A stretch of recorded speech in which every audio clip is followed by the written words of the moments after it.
The following contest is a K1 bout to be fought under junior rules over 3 1.5-minute rounds. Introducing first, fighting out of the blue corner. He proudly represents DB Thai Boxing, Mackenzie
Introducing his opponent, fighting out of the red corner, weighing in at 50 kilograms and proudly representing Red Dragon, Elliott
is a K1 bout to be fought under junior rules over 3 1.5-minute rounds. Introducing first, fighting out of the blue corner, weighing in at 50 kilograms and proudly representing DB Thai Boxing, Mackenzie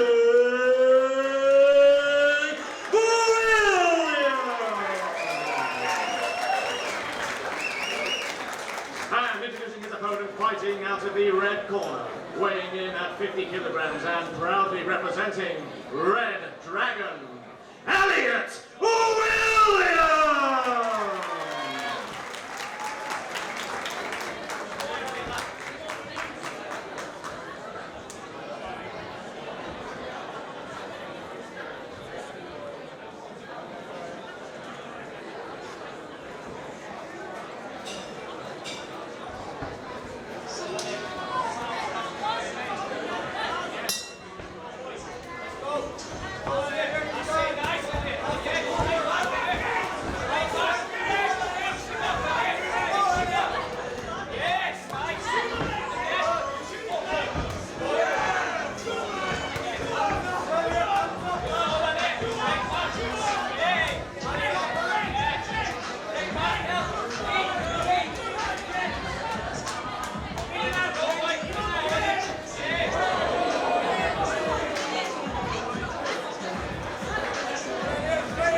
seconds out. Round 2.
That's another warning to the head, another warning by Laura Ball, the referee.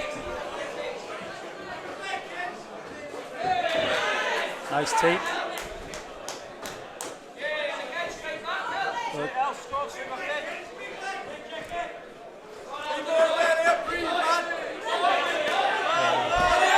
I think Mackenzie's definitely found his feet here. He's digging in deep with them low kicks. I think Elliott's saved by the bell. Yeah. He took a kick into his legs. Just for Elliott, if I was him, I'd be working on range personally now. The lads are only young. Yeah. They've got a lot ahead of them. And you're not going to get experience unless you get in and you fight. Definitely not. Definitely not. We were talking to Ethan the other day, Ethan Riddler, and we were talking about speed, technique, and distance, to generate power, and how that can all be taken away from you if you're not in the sweet spot, like in the Goldilocks zone. When you throw that punch or that kick. Yeah. If you're too far in, it's not going to be successful. Too far out, it's not going to be successful. Definitely. I like to say, it all comes with experience. It comes with fights. Absolutely.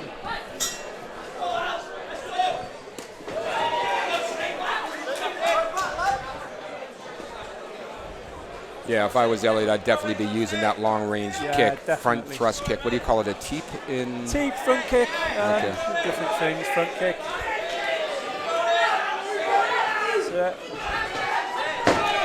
And it's not like Elliott can't kick, because he's got 2 fouls against him for kicking in the head, so it's not like he can't do it.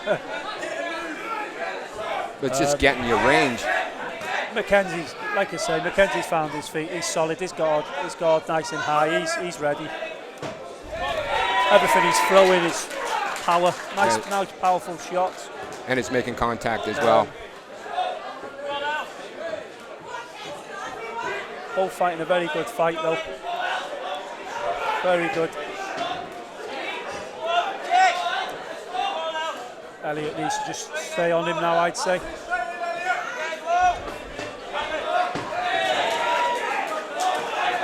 Yeah, well, Mackenzie's got a couple tricks up his sleeve. Yeah, definitely. Nice to see. Some very, very good body shots. Very good body shots. Looked like he was going to do a spinning back heel kick there for a second. There it is. It did look like it, didn't it? It did look like it.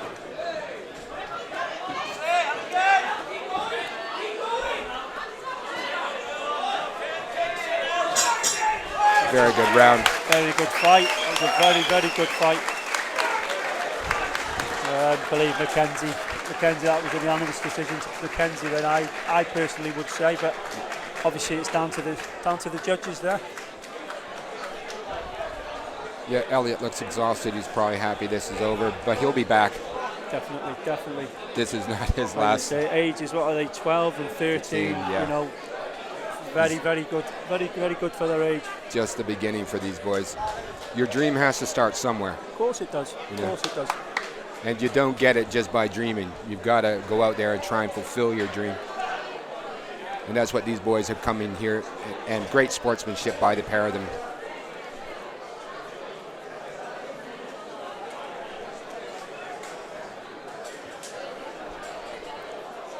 Well done to the Red Dragons Club for bringing Elliott along. You should be really proud of him. He did such a good job. You can't have a good fight without a good opponent. No, you're right there, guys. You're right. So yeah, well done, Elliott Williams from Red Dragons, and obviously congratulations to Mackenzie Williams The judges from have reached DB a tie. unanimous decision. Down to the judges. Here is your winner. In the blue corner, Mackenzie Williams! Well done to both fighters and to both clubs for coming out here and putting a great show on for us. This is just the first fight.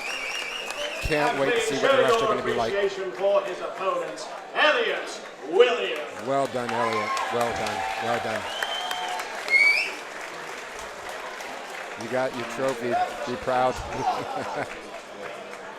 Just one of many to come, Elliott. One of many.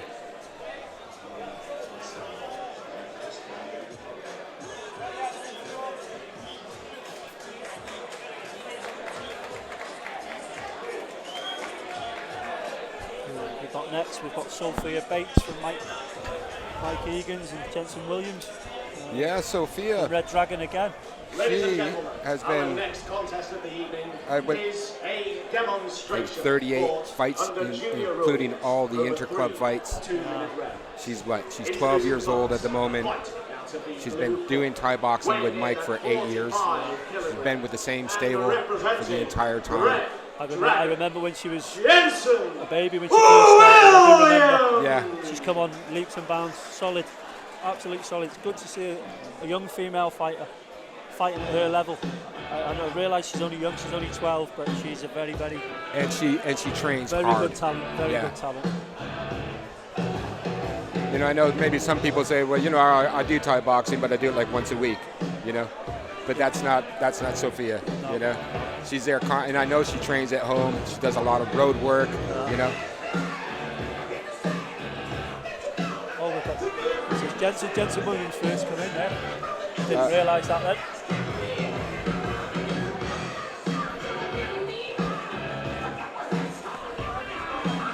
Is that it? Is this the fellow here? Jenson Williams, yeah. Do you know anything about him? To be honest with you, no, I don't. Don't really. And introducing his opponent, fighting out of the red corner, weighing in at 45 kilograms and proudly representing the Immortals, Sophia Bates! No fear, Sophia. I remember that used to be her nickname, wasn't it? I don't know if she's changed it now. That's a good enough nickname. Oh, absolutely. I'd be scared, and I'm almost 60. So, yeah, she's a little dynamo. She is a very dynamic fighter. I think anybody that hasn't seen her fight before, they're going to watch this and you're going to see just how technical she really is, and that she can turn it on in an instant. So, that's a biased opinion. I know I shouldn't have that, Scott. You know, I mean, but I think this lad's in for a bit of a shock. I hope he's ready. I hope Jenson. I hope he works out well on this. I really do. Yeah. They could be fighting, and hopefully they both walk away from it and learn. Hopefully it's not that one-sided where, you know. Yeah, it's not lopsided. Absolutely. Because it's blocking a fire exit, and if it isn't moved, the show may not be able to continue. The owner of a red pickup blocking a fire exit failed. Won't be blocking the fire exit for very long when they tow it. What are we on? We're on 3 2-minute rounds here as well. 3 2-minute rounds. Introducing first, fighting out of the blue. So yeah, Jenson Williams out of the Red Dragons and Sophia Bates. No fear, Sophia. Jenson Williams! And yeah, just to recap, Jenson is he's only 11 years old. You know, Sophia 12. Out of the red corner. She weighs in at 45 kilograms and represents the Immortals, Sophia Bates!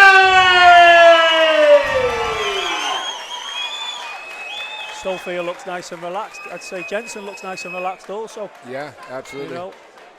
And I think she's got Gary in her corner as well. Yeah. I know Sophia's dad's here as well, Martin. He'll be watching on anticipation. As a parent, you know, you still feel kind of nervous for your child, even though you know they can look out for each other. And here we go. Already you can see that. She's going to be relentless. You know, Sophia's got a nice, relaxed face. If you see Jenson, he was kind of like a bit of a screw face, and I think that kind of takes away some of your energy. Yeah, it does. Yeah, but locking up together here with the knees, they're doing very well. Before that, they were both trading the roundhouses.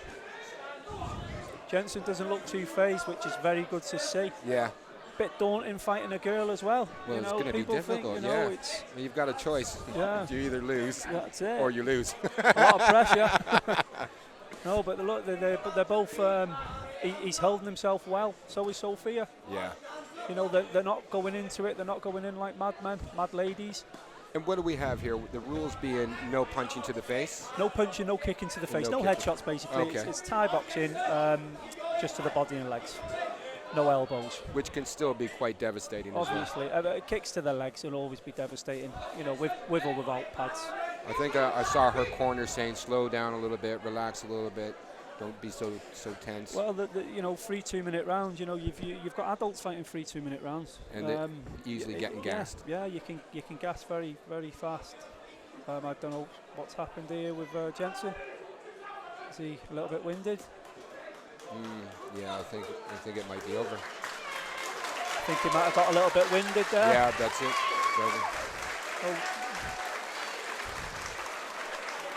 As I predicted, she's a dynamo. Yeah. You know, what do they say, Scott? Fight hard, win well. Yeah. Or win quick or win fast. Definitely. It's you know, he's a young lad. He's been winded. It's not nice getting winded at all. So, he's carrying on. Wow. We stand corrected. Yes, we do.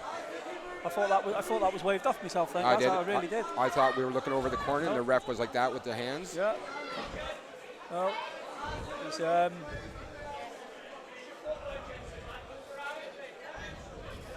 doing well. They're both doing well. I mean, if he is winded and he's carrying on, that for me is something good. He's throwing a few low kicks now rather than walking backwards. Kick, good lad.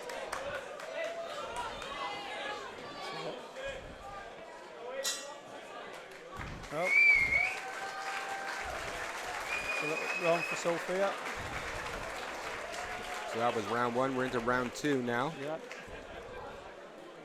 Actually, to tell you the truth, having a look at Jenson now, he looks all right. He looks like he's regained his composure. Yeah. You know, I don't know, maybe he got winded for a second. I'd say he did get winded, but obviously he's managed to get his breath back, which is good. He's recovered. He's carried on. There's adults that wouldn't do that, guys. There really is. They wouldn't carry on. Yeah. A little bit of wind knocked out of them. I have seen it. Take my hat off to him. He's a soldier. Fair play to him. Yeah, he's recovered. He's back on good form. So, you know, that's the indomitable spirit of these guys. You know, to get back up and to go for it, regardless of how you're feeling. Yeah, definitely. You know, definitely. He's you just get winded. You feel like you want to be sick. Yeah. You know, and then to hold all that down and to say, you know, no, I'm good to go again. Yeah. And I'm pretty sure the ref had a good look at him as well, and make sure he was all right. You know, and when he came out of the corner, he wasn't staggering or anything like that. So no, he wasn't holding himself either. He's a couple more kicks he could be throwing here. You know, he's throwing the front kick. He's keeping Sophia away to a certain extent, but then he could finish up with a couple of low kicks possibly. Yeah. Sophia keeps backing him up, you know. Yeah. But he's going round now. He's going round. He's not moving back as much now. That will make things awkward for Sophia.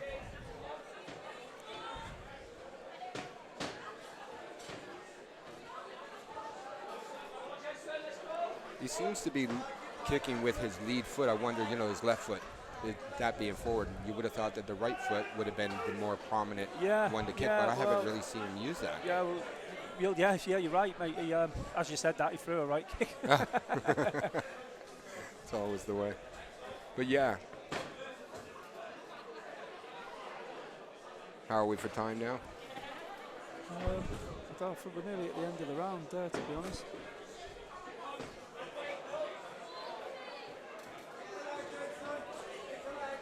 I'd say he's throwing some hands now.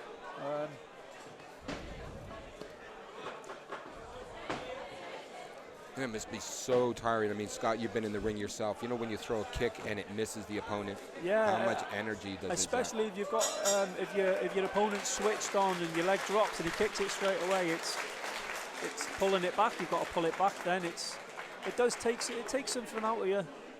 These guys have trained for long enough to make it not happen, you know. Yeah. But it always does happen. There's no saying it won't happen. Because I imagine it would be the same for punching. I mean, if you're really swinging to knock the guy out and he's ducking and diving and every shot is missed, that's going to zap you the energy. Oh, yeah, of course. The potential knockout energy that you were trying to deliver in the first place. Definitely, it does sap you. Everything you're doing there is sapping, and then you'll come out the ring and you might think, oh, I'm a bit energised. But, you know, they're doing what they need to do in here. Couple of knees trading now. So I remember Mike was talking about the knees. He was saying the knees that come up through the center are more than likely to score better than the knees to the side. Yeah. What's the reasoning behind that? From your perspective, it's the sharpness of the knee, really. Okay. It's, you know, you're hitting at the front. You've got the solar plex. You can actually stop somebody there, and it's very rarely you would stop somebody hitting them at the side. What about the liver shot? Because obviously getting hit in the liver, you can go down. Yeah, but you'd have to have your knee right round there. It's not like a hook, is it? Really? It's, okay. You know. So a lot harder to deliver a knee shot to the liver than it would be like a left hook to the liver. Yeah, I'd say so.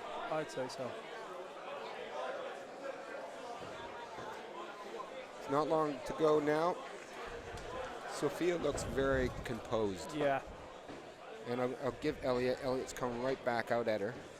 She's picking her shots and she's doing it the right way. And Jenson I think he's doing a great job for what he's doing. I've just noticed it doesn't look like he's got a mouth guard in it. Well, they're not fighting shots to the head, are they? Okay. So I don't think it's you don't need to have one in. And then it's up to you if you take the gamble, if you take it or not, and then you're going to get it in the teeth. Yeah, exactly. Maybe that was some of the issue he was having with his breathing. You know, having that mouthpiece in there does kind of restrict the breathing as well. Yeah, you're quite possibly right there. A good fight that was. It's a very good fight.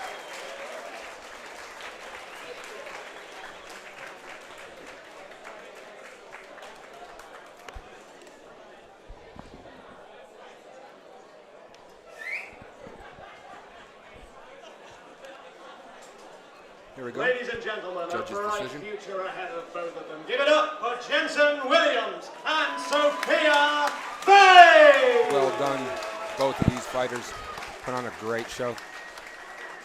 Put on a very, very good show. Well, they both came out with a really nice trophy as well. Awesome. And also, ladies and gentlemen, big shout out to our ring girls this evening, Daryl and Jenna. We've got a British kickboxing title up next. Mihia Rostas. Yes, and that's Josh correct. Duncan from Mazda Gym. Mazda Gym, very good stable of fighters again. Alex Foreman. Ladies and He's got gentlemen, it is now numerous fighters. for our first I'm looking forward to this one. fight. This is one of the ones I've been looking forward to on the show, Following to be honest. contest is a It's K1 kind of the talk of the match town, to this be fight. fought It's going to in be 1 absolutely 1/2 rounds. dynamic. And it is for the junior Miha's only just started WRSA fighting for British Nike, I think. Championship. I don't think believe he's come from Romania, Introducing but I first. do That's think correct. he's got a bit of experience behind him. Weighing in And at 45 I think this Josh Duncan, I think he's been Master about a bit, considering his Josh age, I think he's well known. Duncan! Fingers crossed he's got all the things for being a fighter tonight. And this is going to be full contact. There's going to be shots to the head. I'm pretty sure. This is going to be shots to the head. It will be no. I can't see there being any knees, but yeah, kicks and punches to the head. Now I don't know, but I rumored that Josh has had about 40 fights. I believe so. Yeah, I believe so. He's a very, very good young fighter. But like I say, Alex Foreman's lads, he's a top trainer. You can't fault him. So this is going to be really good. Yeah. We've got two opponents here that really have a great skill set behind them. Young age, they've mostly got, I'd say they've got about 80 odd fights between them. And how old are they? How old are they? 14 years old. That's really good.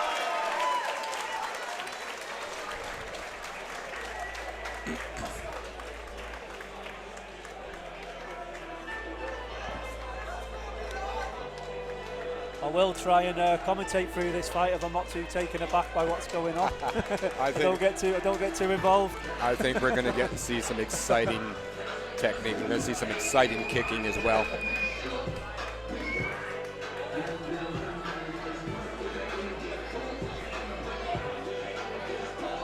Once again, ladies and gentlemen, our first title fight of the evening. Head guards going on. K1 bout to be fought over 5 1.5 minute rounds for the Junior WRSA British Championship. Introducing first, fighting out of the blue corner, representing Master Josh Duncan. Again, British kickboxing title. I'm sure these lads, Introducing each one of these lads will be wanting to take this home very sharpish, so I think there's going to be a lot of excitement in this fight. And proudly representing And Scott, how many rounds do we have for these two lads? Mihia. 5 1.5 minute rounds. 5 1.5 minutes. 1.5 minute rounds. So What do you think it's going to go the distance? I would say so. I would say You so. just think it's going to come down to points and the judge? Yeah, I would say so. Well, people, sit back and watch this and see if you can count the score. This will be it. How are you, brother? Yeah. All right. Don't look away, No, whatever you do, Definitely not. or you will miss it. This is probably one of the most electrifying fights of the night. Here we go. This is what you paid for. And right away we can see Josh is eyeing him up. Josh got a little bit of a height advantage. Yeah. He then kicks It it looks very like he's, sharp on yeah, both. Josh looks like he's got good control of his range. Nice Here we hook. go. Nice hook from There we Mihia. go. It's a nice roundhouse from Josh as well.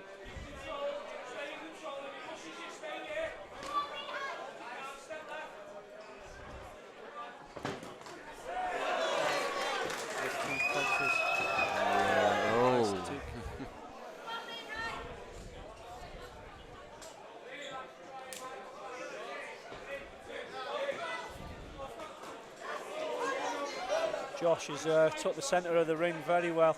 He's just staying in that centre of the ring. He's looking composed. Mihia, the same.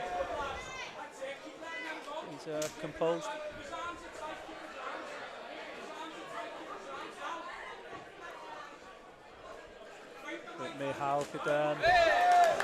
Mihia could do with throwing a bit more rather than flinching in.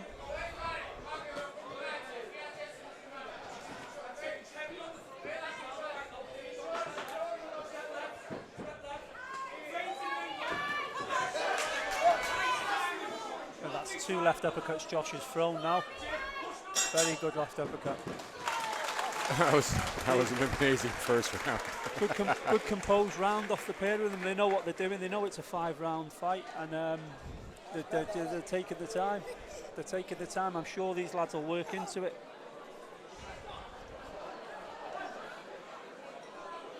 Yeah, Josh has got good control of his range.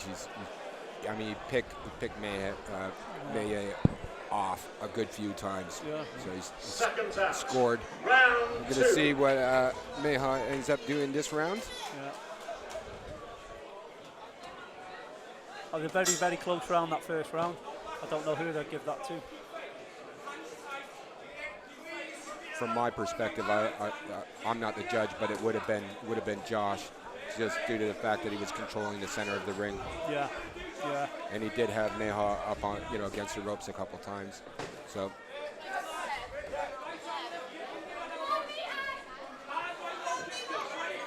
So Mihia's going to have to come up, do something, get control of the center, try and push Josh back a bit. Mihia's coming in with his 2 punches and then finishing with a kick. When Josh kicks, the speed and the power of it there, you can see yourself with that left inside. It's, I think Josh he could put a couple of punches on before his kicks or after his kicks. That'd be a lot more effective.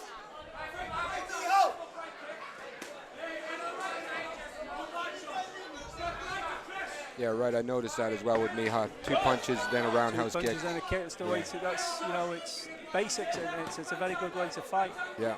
It can win your fights. Bit out of range. Very good kick. Bit out of range. Yeah.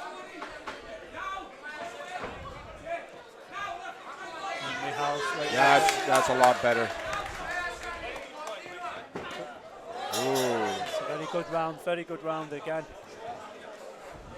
The lads, a very good round. Here we go, round 3. Yeah, round 3. If I was Mihia myself, I'd be wanting to push Josh back onto the ropes or into the corner rather than giving him that centre of the ring. But very, very good fight so far from the lads. You know, you forget the fighting that, to that standard. And what are they, 14 years old? At that age, absolutely. It's very, very good. Round 3. I think we're going to see a little up in pressure on this round.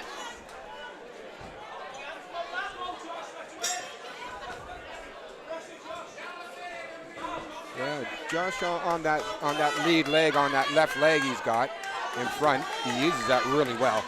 Yeah, that's it's basically your jab of kicking, guys. You know, it's one to set a good one up. Yeah, yeah. Mihia's just a little bit out of range with his kicks, and he's leaving his leg up.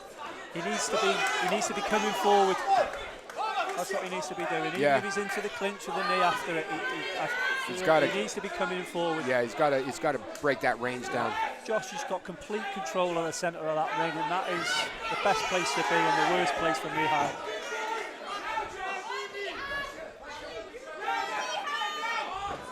Should have finished with a low kick there. Would have been perfect.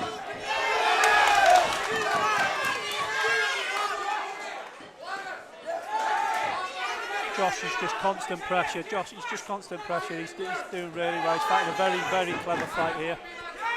Yeah, Josh comes forward a little bit, kind of gets Mihia to come in, and he steps back a little bit and ends up tagging him. Yeah. Still. He's chopping away. Josh is chopping away the inside of Mihia's leg. If you look how red it is on the inside of his leg, and that was a very powerful shot to the inside of the leg again. Oh yeah, I can see the swelling starting to come up. See the redness. You see the crowd are getting into this. Very good. Goodness me, so, electrifying. Yeah. It was coming up, it was always going to happen. The pressure was coming up on both parties.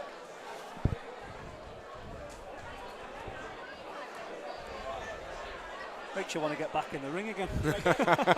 For you. I'm old.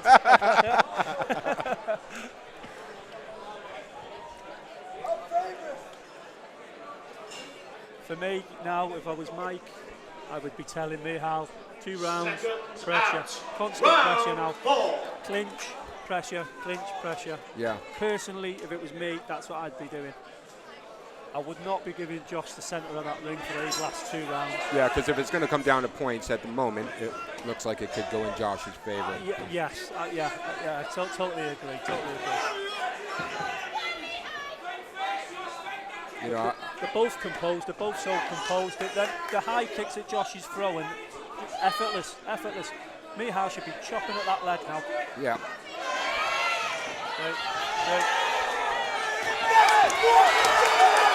Mihia unloading that combination on him there. Should have kept him in the corner. Yeah. I don't think Josh felt the power off them really. I think they were connecting.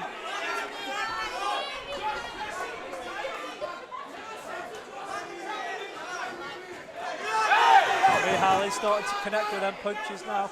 I don't know whether Josh is getting a little bit tired.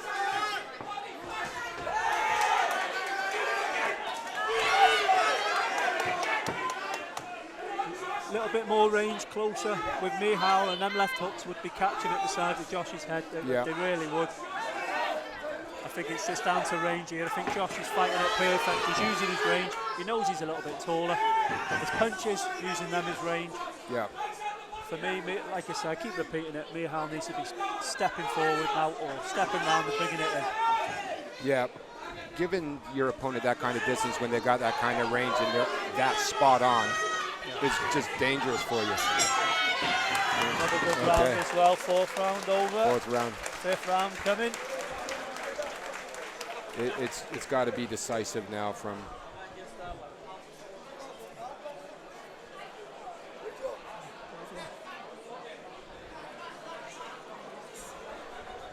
Yeah, it's going to have to be very decisive now if Mihia wants to win this. 5th round, he's just got to give it his all now.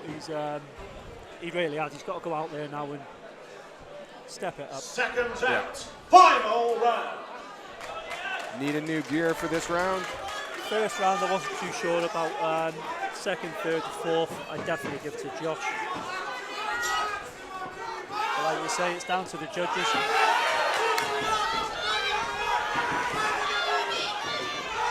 And that would have clinched it right there, I would have thought. Unless Mihia can come back with a knockout.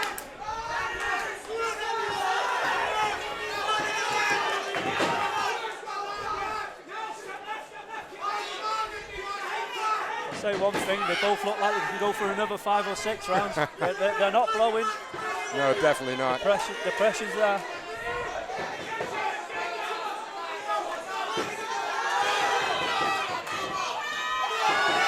Good punches by Mihia there, very good punches.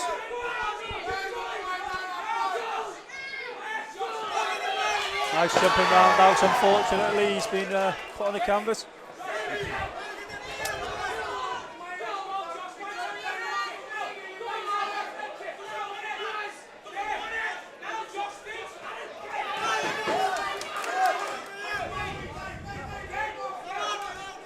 You can see the inside of Mihia's leg now, it's starting to bruise, starting to pucker. Yeah. You're definitely right, Scott. He should have closed the distance. Yeah.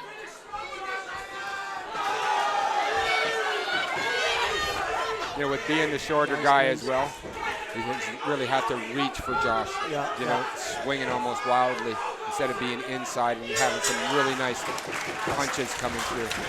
That was a very, very, very good fight.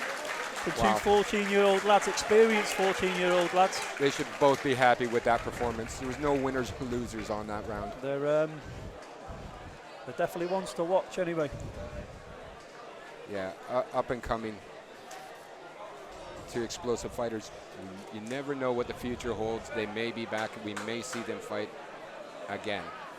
You never know. Definitely. It's a small world.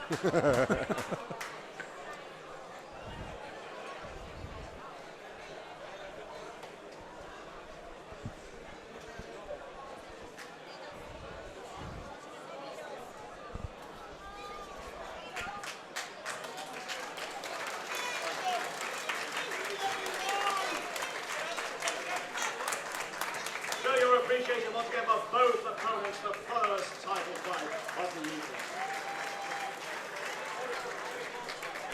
But there can be only one winner. Ladies and gentlemen, your winner and the new Junior WRSA British Champion in the blue corner, Josh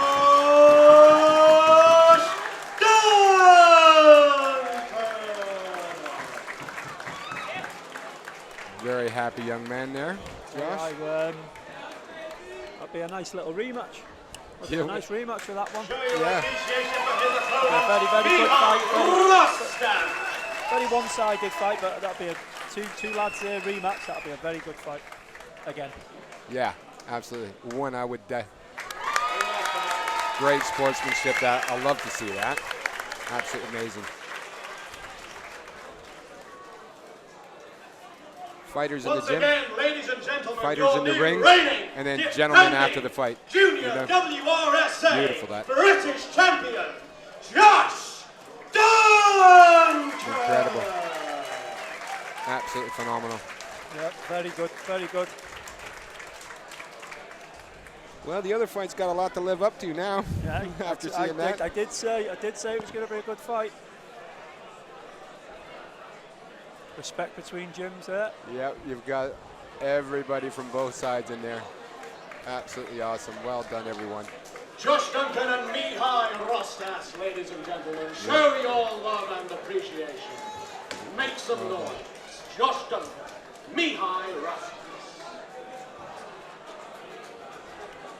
And I won't say that any of them are going to, whoever lost shouldn't be disappointed. They put on their best performance. There's not many people, as you know, Scott, that are going to get in the ring and they're going to fight like that. Definitely.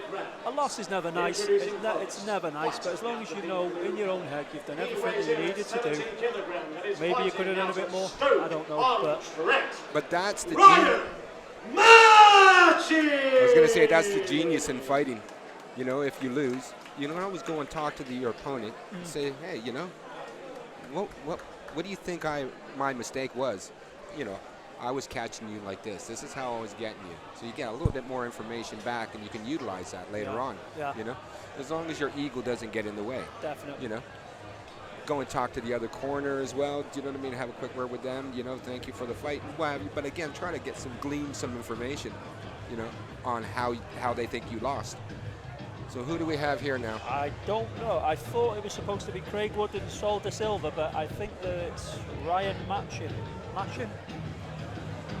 I believe this is obviously a boxing and bout. introducing his opponent, fighting out of the red corner. He weighs in at 70 kilograms You okay? and proudly represents Primal MMA, Tom Hamilton! Something a bit different this time, bit of a boxing match. I don't really know much about these lads, so. No, I don't even think I've got any information on them either. So Tom Hamilton, is he in the blue corner? No, that is Ryan. That's Ryan in the blue corner, guys. From Stoke. Don't correct me if I'm wrong, but Stoke, is that in England? Yes. Right. Okay. With us being here in North Wales and Clandidno. Kind of handy to know. Yeah, it's but yeah, we're here. Not too sure where Primal Jim is. I couldn't tell you that either. Not doing very well on this bout. Once again, ladies and gentlemen. Oh, Primal Jim. I believe it's from Real. I recognise that trainer. From Real. Primal, yeah. Okay. Weighing in at 70 kilograms and fighting out of Stoke-on-Trent, Ryan Definitely North Wales. Machin! So, folks, this is just a straight-up boxing match. Introducing his opponent, fighting out of the No red kicking, corner. no headbutting, Weighing in at no eye gouging. proudly representing Primal MMA, Tom Hamilton! There we go. Tom's age, 38 years old, weighed in at 68 key. And Ryan, we don't have an age for him. I might be wrong, but I believe Ryan, I think, has fought Mike in a couple of shows ago. If I remember rightly, he looks familiar. What, Mike Egan? Yeah, Mike Egan, sorry, yeah. I might be wrong. 3 2-minute rounds, boxing. Yeah, because what a lot of people don't know about Mike Egan, he's just not a Thai boxer, but he's got titles in boxing as well. Oh, yeah. He was unbeaten in boxing, I believe. Wow. K1 champion as well. Yeah, world champion, British, European. Great accolades. There's only so many belts you can have holding your pants up. I don't know what he wants to do with all of them. That's why he hangs them all up on the wall. A nice wardrobe to have. Tom's throwing a nice jab. He's keeping him at bay with that jab. He's keeping Ryan at bay with that jab. Very nice sharp jab going straight through the middle of his defence. Yeah, I was going to say, I like Ryan's head movement. Yeah. Seems quite bobbing, weaving. I like that. I like seeing that in a boxer. Kind of hard to hit, you know. Stationary target, easy. Definitely. You know. Moving target, a lot more difficult. Kind of waste out the other guy, throwing punches at you. What did Muhammad Ali Ali used to call it the rope-a-dope. Yeah. Yeah. Tom's finding that jab all the time. I mean, Ryan is moving his head, but I think as he's coming up, Tom's catching him with that jab. All right, yeah, So here it is again. it's good to see two boxers not just rushing in on each other. That, you know, they are both fighting technical. You've got Ryan, like you say, ducking and weaving. You've got Tom just standing his ground, throwing the jab, and it's connecting.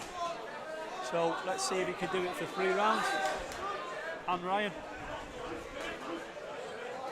A little bit out of range there with that straight for Ryan.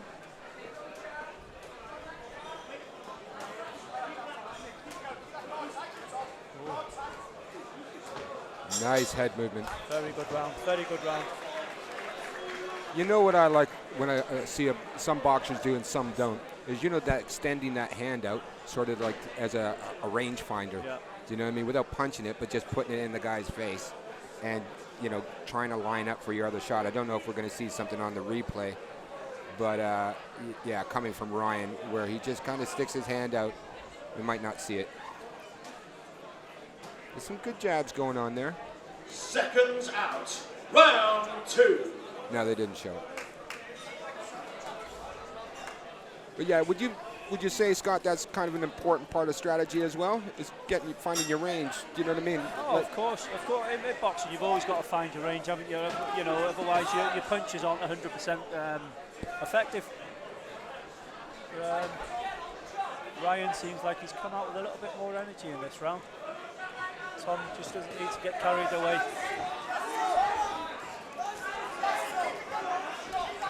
His hands need to be up a little bit higher for me, for Tom. As you can see, Ryan's hands are stuck to his forehead.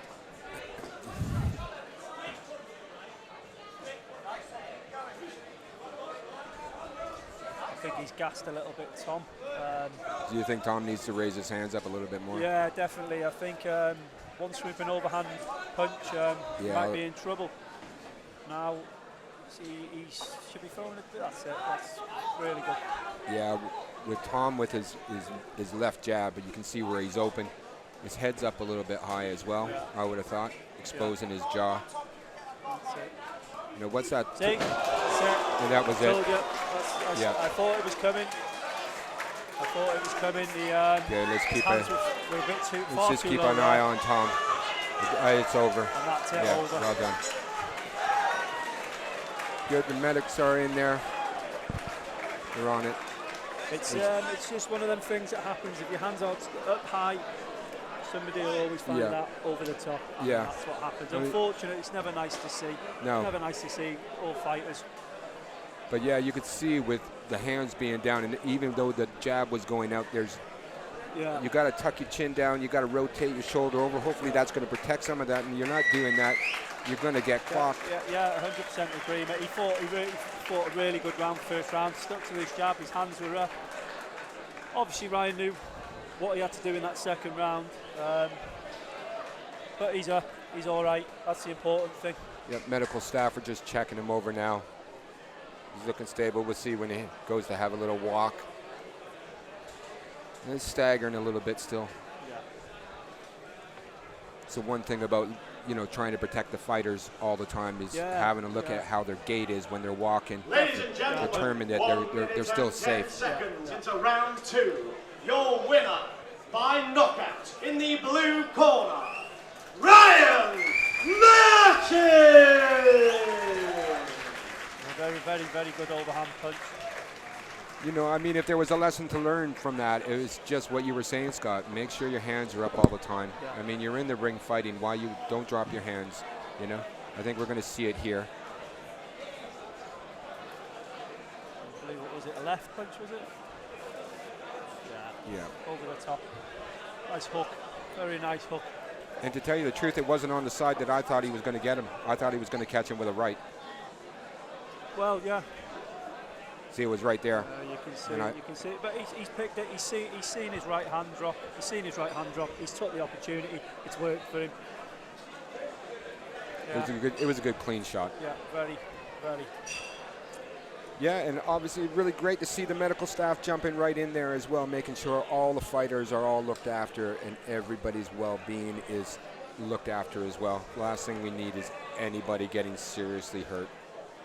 Definitely, So 100% agree with that. I- Your medical staff are the ones. Ladies and gentlemen, Yeah. They're the important ones there, really. They really are. Introducing first, fighting out of the blue corner, representing QFC, Craig Wood! Who do we got up next, Scott? Craig Wood from the QFC gym. I do not know where that gym is, I'm sorry. Craig Wood, is it? Yep, Craig Wood. So it's a boxing match. And then we've got Sol Da Silva from Max. That's, I take it, Ryan Max gym, isn't it? That's Ryan Max gym. He's always got good fighters in his stable. He's, I think he's a professional fighter himself, isn't he? As well as a coach, he Yeah. carries himself as a professional as well. Yep. Unfortunately, he's just got a shoulder operation at the moment, so Just I don't recently. think he's getting the chance to train the lads he wants, but his assistant coaches he's got there are really good lads. Yeah. Quality. Stable, great stable. Yeah. Guaranteed the fighters coming out of that gym are good and trained properly and well, you know. I mean, Ryan, just to say anything, he's just a lovely soul anyways, if you've ever met him. He's always smiling, always friendly, always happy, doesn't look stressed out ever, you know. And that's what you want in life, you know. And in fact, I think as fighters, that's what we all try to achieve, is a harmony and a happiness within life. Yeah. So you're not walking around like a scared individual thinking, I need to bottle this guy or I need to smack this guy because he looked at me the wrong way. You know what I mean? Oh, you're looking at my missus? Well, thank you very much, you know. But yeah, he's got a beautiful family. He's got twin boys. And a baby and another baby. yeah, so his family's expanding as well.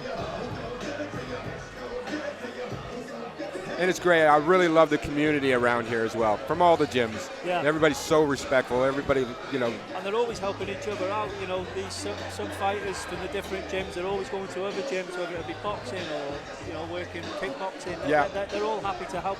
And, you know, you go to some places, cities, maybe they don't, you know, it's rivalries to the gyms. You know, so they're doing very well. They're doing very well in that respect. You know, they're helping bringing each other on. North Wales has got a great boxing martial art following now. Yeah. You know, you've got the likes of Russ Williams and Eugene Valerio and all them lot that have started it. Darren Baker. They've started. They were the first originals. Right. And you know, and Wes Jones boxing in Joey Clark. They're all amazing fighters, and they're all from North Wales. You know, Yeah. You can't fault North Wales at the moment for good fighters. You really can't. No, you know, I find that as well. Some of the fighters that are in the Immortals, they're from Titans as well. Yeah. You know, and everybody gets on so well together. You know, and I had to ask the guys. I said, I thought you guys were fighting out of the Immortals. Yeah. They go, no, we actually fight out of the Titans. I said, but I see you at the Immortals all the time. So obviously they come obviously because Mike is there as well. Yeah. He's the main attraction, isn't he? You know, I mean, everybody wants to learn from a world champion. You know, there's quality. You know. Definitely. But yeah, like you said, really good martial art boxing community around these parts here. It's just absolutely amazing. And I love the fact to hear that other fighters go to the other gyms because they've got something to offer, you know, or even just maybe for sparring other people, you know. You know, you learn. We were talking about it before. You learn so much of gym travelling. That's where Mike Egan's career took off. We used to travel North Wales gyms, possibly Liverpool. Mikey used to go everywhere, and he excelled at a level that none of us could keep up with, and he's got the mindset of a champion. His fitness and mindset, you know, it's and that's what it's about, really. Mindset. You know, you can't, I don't think you can teach discipline. Discipline's it's in you, and Yeah. you know, and all these fighters here, they're all showing it. They're all showing it. Yeah, I guess what you're saying is a positive mental attitude. Definitely. You know, which is the driving force behind some of these champions that we see. Yeah. You know, some people say, oh, it's good genetics or whatever, you know, but again, it's having that positive mental attitude going forward. It's what makes a champion. Yeah, of course you know? it does. Of course it does. And I know some people may say, oh, he's a little bit arrogant and stuff like that. Maybe sometimes you need to be in the game. But Mike's a very nice guy as well. I mean, Yeah. he's not an egotistical individual. Do you know what I mean? Wow. Well, I got to No, speak I'm good only about him because messing. my daughter goes to his Thai boxing school. So. No, he is. I'm only messing. He is. He's some boy. He's some boy.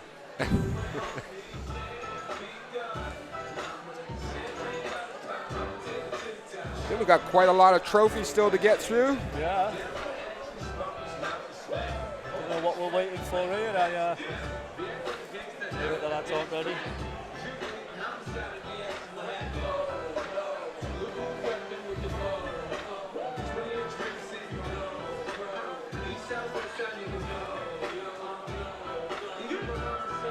And from what I've seen, the crowd has just expanded and actually got bigger and bigger.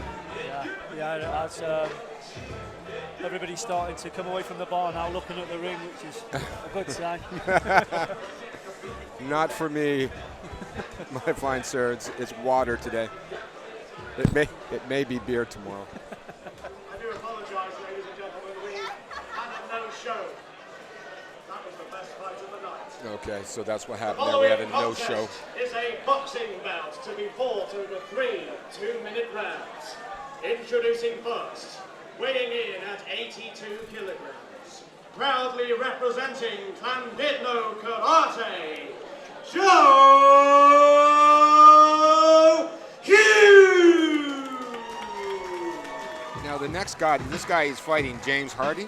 James Hardy, yeah. Right, from Titans. This is what I was talking about to you before about. This guy trains in the Immortals gym all the time. In fact, he's come and done some training with me with Hapkido recently as well. Oh, has he? Yeah. He's a good young lad. This is a boxing, he said, didn't they? Boxing. I think so, yeah. Yeah, boxing. I love all the cross training that goes on. You know, some people go, "Oh, don't do that." Do you know what I mean? Just stick at this one thing. Ladies and gentlemen, introducing his opponent. Which is obviously not the right way. It brings you on, I believe it brings you on. It's, you're learning to get hit from different angles, aren't you? James Hardy! London, no karate, fairly new gym in London, I believe. What's that? Clandidno Karate? Yeah, I think they're fairly new. Oh, so I know a little thing about these two fighters. They've fought before. Oh, really? Yeah, and James lost. This is his good pal. They're actually good friends out on the road, right? So he beat James once, and so James wanted a rematch. And so, yeah, so this is it, yeah. Oh, well, make for a good fight. Yeah. I remember talking to both of them. I said, "Do you want me to mention anything?" They were like, "Oh, we don't care." It's out there now anyway. Yeah. It's out there. Yeah, brother. How are you? Man in power, aren't you?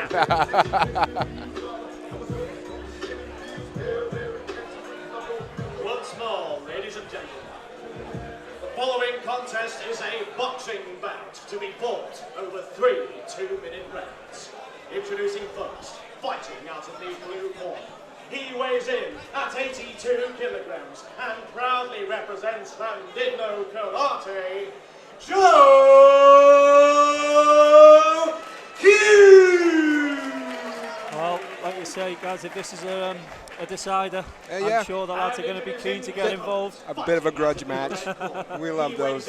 At 82 kilograms. Both of these guys are 18 years old. Titans. They both come in at the exact same weight as well. So,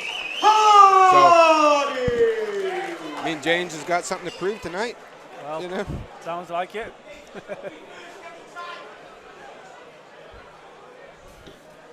Joe's got a bit of a height advantage here. Definitely does. Hopefully he knows to use his range.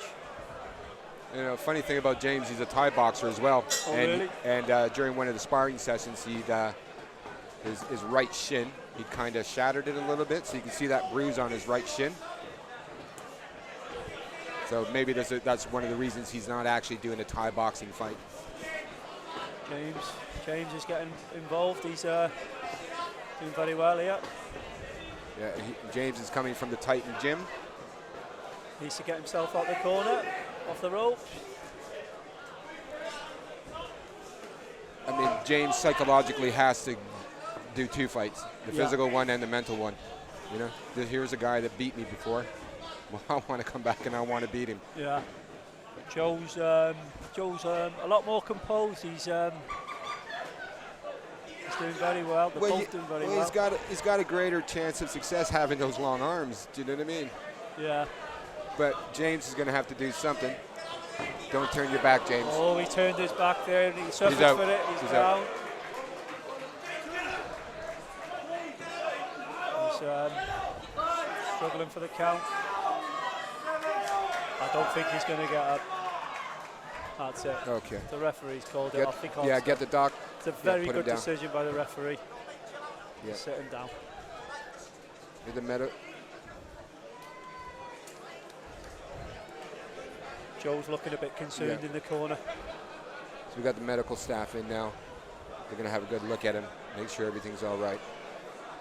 Most important thing is to let the medical staff in and have a look at your fighter. Yeah, I know as much as you want, you're saying, hey, man, you're all right, you're okay. Yeah. So let the medical staff do their thing.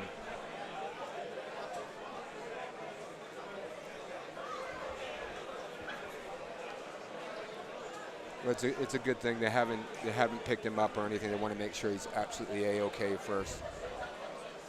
Well, like I say, there's no time limit on how long it takes you to get up. No, absolutely. You know, your health and your safety is paramount. Yeah.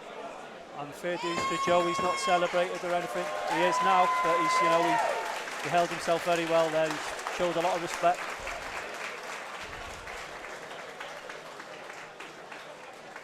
No, he's got a smile on his face. Right. It's good. It's good.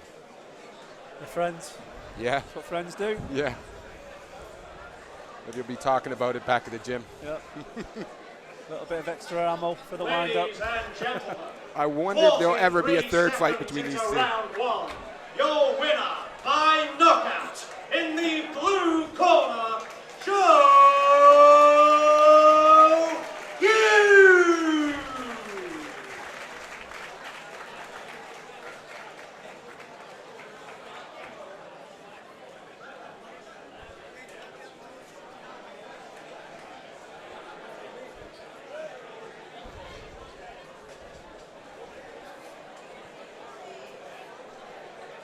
Ladies and gentlemen, on to our next bout of the evening. The following contest is a Thai boxing bout to be fought over 3 two-minute rounds.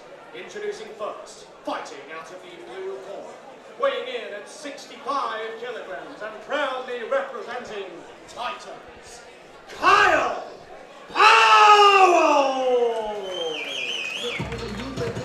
Powell, again, 18 years old, coming in 60 key. This says fight experience 3. Don't know what that means. I should assume he's had 3 clubs. Oh, okay. And who's he fighting against, Scott? Fighting Ethan Midanos, and I believe he's had 4 clubs. So it's a pretty fair matchup. But he's obviously younger. Yeah. Ethan is younger than Kyle. You know, I get it as you get older, you know what I mean? Like, you know, look at Mike Tyson. I mean, he's brutal. But, I mean, being younger sometimes has the advantage over the older fighters. Yeah. Unless you're Mike Tyson. Yeah. I agree with you. Like I said, there's not much in it, is there really? 18, 16, the weights are the same. Experience is the same. I think this will be a very good fight for them.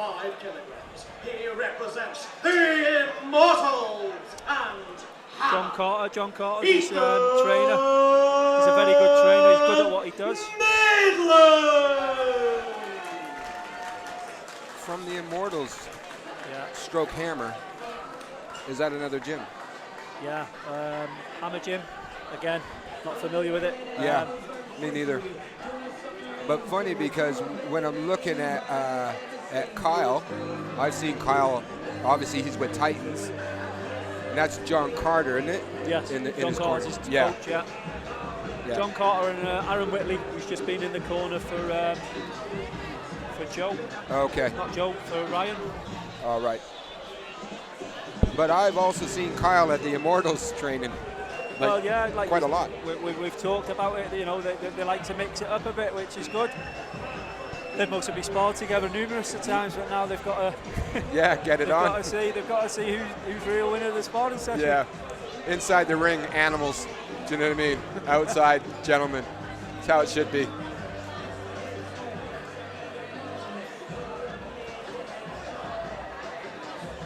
Oh no, just looking over at James at the end of his fight, and he's there with his dad. And he's happy. He's got a smile on his face. You know what I mean? And he's got his trophy. And he's looking on good form. He looks like he's back on good form. Yeah, yeah. He's not staggering or anything like that. And again, I'm just going to put it out there for the medical staff that we have here. They've been phenomenal. They've been right in there. They've moved the coaches out of the way and said, let us have a look quickly. You know, and like we were saying before, we know the coaches want to pick their fighters up, but sometimes the best thing is to leave them on the ground until the medical staff get to see them. I believe they're trying to get a groin guard for Kyle. He's come down without one. What? No box? No. Well, that's what we're waiting for now. You don't want to do that. Because you couldn't really have any kind of sympathy for not having it and then getting whacked one and going down.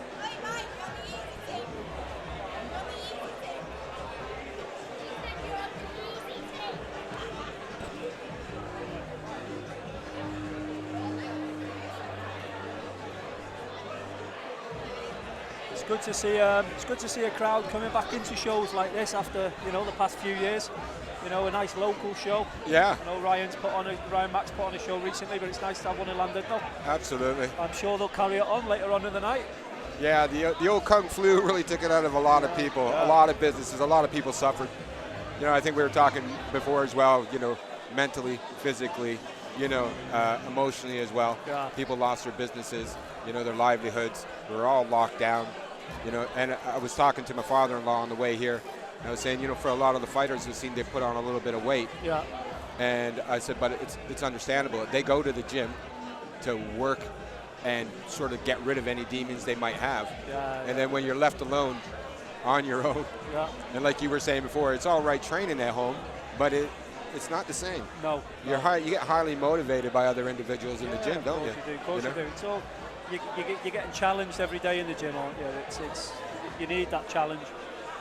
And here's something, Scott, what a lot of people don't, or what men carry around with them, and I call it a zero demon, right? So it's a kind of part of men's personality that say you're nothing, right? Women don't have that. Yeah. Women will always be something, but men are not like that. So we always look, to build things, to create things, to have a recognition, to be somewhere on the scale. Next fix. Exactly. The following contest is a tie.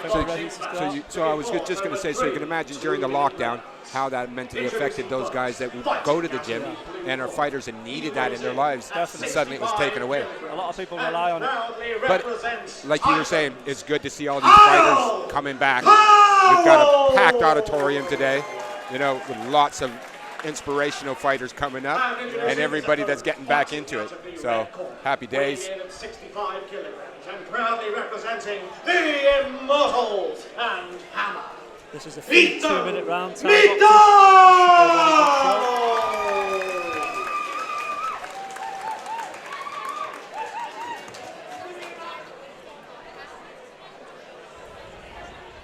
One thing about Ethan, I've seen him at the Immortals, and he's not a big smiler, I mean, you don't have to. No, no, you don't. There's no reason to be smiling at everybody, All you're going to do, smiling at another opponent when you're punching them, is worry them.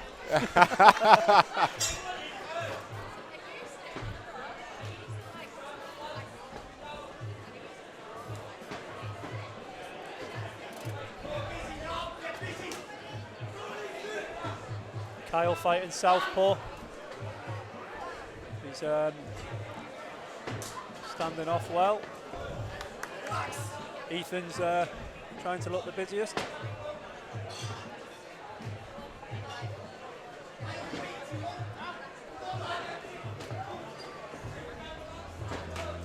Very good. Very good return. Very good turn. Roundhouse. Nice front kick. Chasing him down. In comes the knees. Up the clinch now. There's a little bit scrappy there in the corner for a second. Oh, that was a nice knee. That was a nice knee. That was a very nice knee. That was right to the solar plex.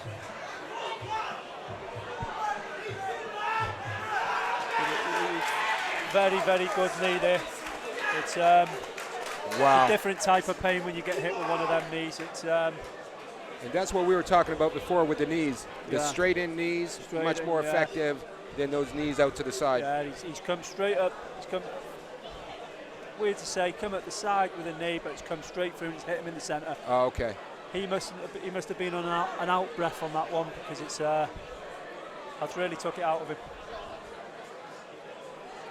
Everything just cramping up inside with that one. Funny you should talk about breathing in and breathing out. I remember my coach saying to me, he says, if I can catch your breathing, he says, you'll lose the fight. Yeah, well, you know? It does happen. It does happen, and I believe that's what's happened there. The weight of the leg and the knee going into the solar plex, that's obviously to add to it as well. But yeah, because the majority of the time, I mean, your breathing out is protect, isn't it? Yeah. Do you know what I mean? So you can usually take a half decent blow. Yeah. But definitely if you're getting caught on the breath. Ladies and gentlemen, here is your winner by knockout in the blue corner, Powell!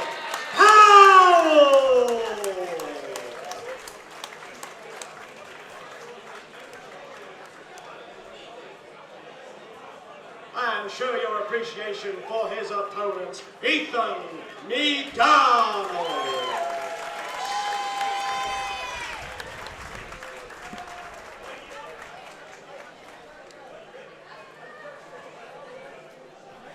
Well, very good fight. Well, for those at home, if you've just got back from making a coffee, you missed the fight, it's over.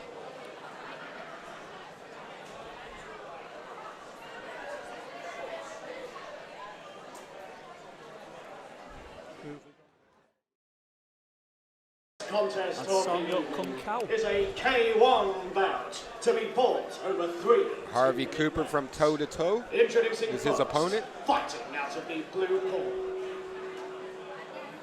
Toe to toe Weighing is in Mike Thomas and Beth Thomas, Machin skip. That's proudly Lynn Hollywell. representing toe to toe, Harvey. Yeah, Harvey Cooper.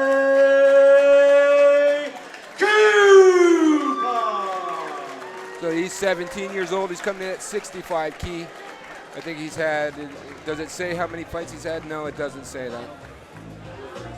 Another good gym, toe to toe. They've had some really good fighters out there. North Wales gym again. Right. Hollywell. Okay.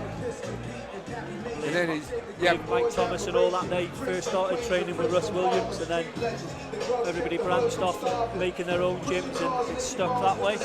Like I say, very good gym. Darren Baker's gym with Somyot Khunkao, that's a very good gym as well. Right. North Wales bragging rights, I'd say, with this one. What you up to, the cops gon' bust you. I was a teen drunk on brew. Stumbled out wonder the guard sent him. This 2 squad cars entered the block and looked at us. I ain't flinched when they watched. I took it upstairs. The bathroom. Yeah, we got Somyot. He's 19 years old. And then we've got Harvey at 17. There's not much difference in their age. I don't know about their skill sets. I'm pretty sure I've seen Somyot fight before. I've reffed a couple of Somyot Khunkao fights. Yeah. He's very good. He's a very good fighter. Is he a technical fighter? Yeah. Yeah. I believe he's an aggressive fighter. Okay. He's quite an aggressive fighter. Harvey Cooper, I've not really seen, but I do believe toe to toe they are an aggressive gym as well. Yeah. In a good way.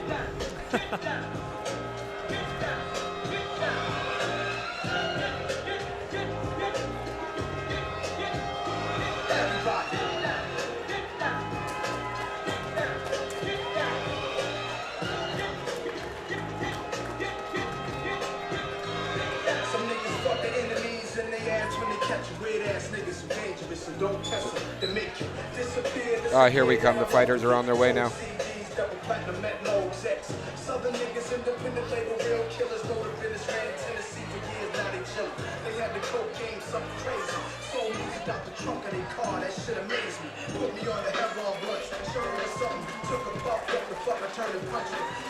And introducing his opponent, fighting out of the red corner. He weighs in at 67 kilograms and proudly represents DB Thai Boxing, Somyot Khunkao! Got a B-class fight, I think, coming up here.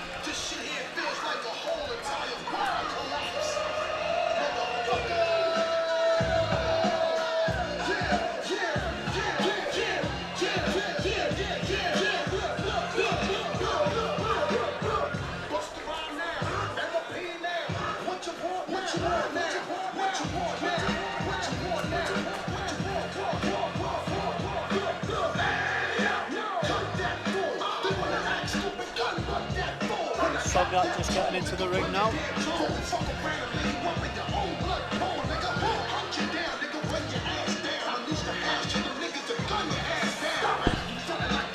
So we got Harvey Cooper over in the far corner. The blue corner, yeah. Yeah, in the blue corner. And Somyot in the red corner.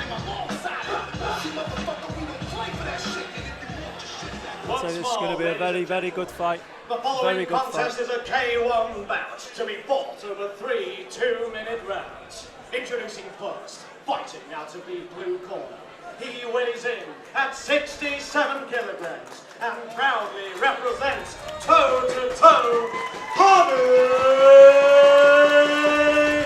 Cooper!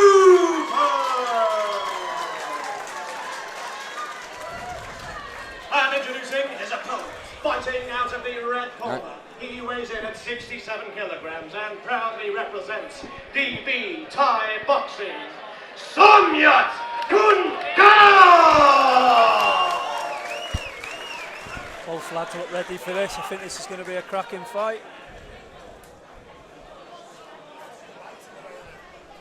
Hopefully we're going to see some unique skills here.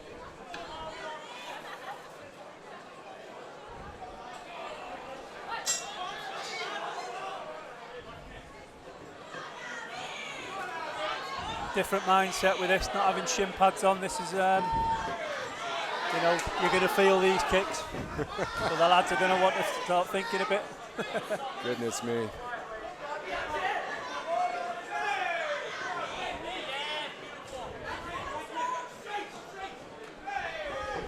Nice. Wow. Nice left body kick there from Som.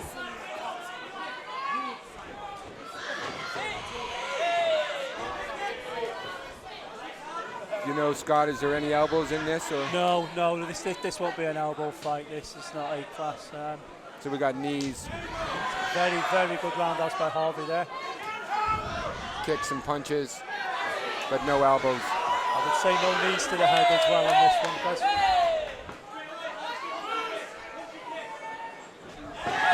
Nice roundhouse, nice. Oh, nice front my kick to the goodness face me. from Harvey as well. Oh, it's on top now. Very nice. Somyot still coming forward though.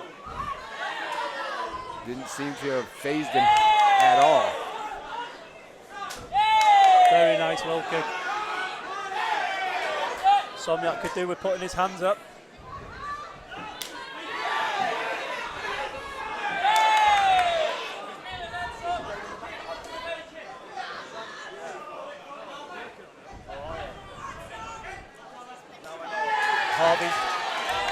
Harvey's playing the range, the good here. He's doing very well. I'd like to think Somyot's going to pick up the pace a little bit in this round. I know it's just the opening round, but you know, you've still got to win the round. Yeah. Unless you're confident that you're going to take it in the next 2 rounds. This is it. Yeah, he could be playing a game, he could be building it up, but again, it's a three round fight, 3 2-minute rounds. You've got to make the rounds count, guys. You know. Okay. For me, that was Harvey's round there. But that's what you were saying before. It's a little bit different from the Thai fighters, from the Western Thai boxers. The guys come out quite hard in the first round. That's just They come together. They want it and they burn themselves out. You're fighting a professional Thai or a Thai fighter. They will up it in the later rounds, round by and round. you will know about it. Right. They will let you know that you're tired. So Somyot hopefully will come out a bit more here now. Just need a little increase in speed and pace. Yeah. He looks to be working the outside of that lead leg. It will work, but you've got to be throwing a lot more.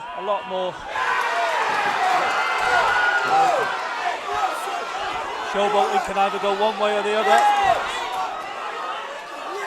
Harvey's keeping his composure. Very good. Yeah, the heat's been turned up a bit in this. He's not getting reeled into it, so that's, it's very good. Nice body kick there.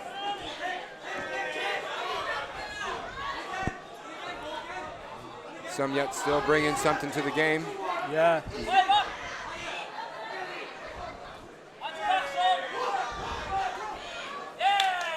kick. Few more combinations from both parties would be a nice high kick, nice return from Somyot.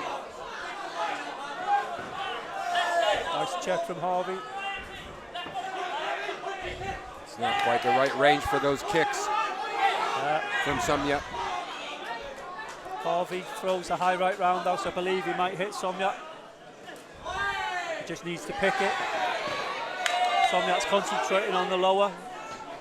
Harvey, 1-2 combination up with that high right roundhouse. I believe he could catch him. However, he put him down is a different story. There's exactly what you were talking about as well. Right roundhouse kick that Harvey just threw as well. But Somyot had his hands up, so. Harvey he is throwing the high right roundhouse. Set himself up maybe. There it is again, yeah. It's another very, very good round from both fighters. That was an absolutely good round. You know, it always makes me worried when guys start opening their hands and going like, come on. Showboating goes either one way or the other. Yeah. Your guy you're fighting will get reeled in and you turn into a trade, or he'll switch on, and when you do it, he'll catch you, and there's only one outcome. You'll go down. Yeah. So I'm not a big fan of it. I'm not personally. massively. I am not massively myself, but people fight in different ways. Yeah. Final round. Does that do anything psychologically to the other fighter to just piss him off? Again, it's whether if he's in that frame of mind where he wants to get roped into it, you know. So this is our last round now, Scott, yeah? Somyot's coming forward a lot more now, a lot more. Is Harvey going to let him bully him? I don't know. So he's still going for that low, kick. Oh. Nice, 2 big solid punches from Somyot there. Sent Harvey back into the rope.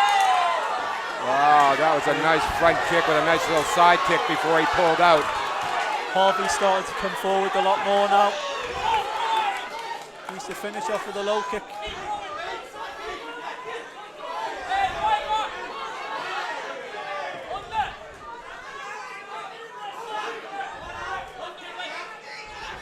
Take a little step forward with them 2 punches, he'll connect.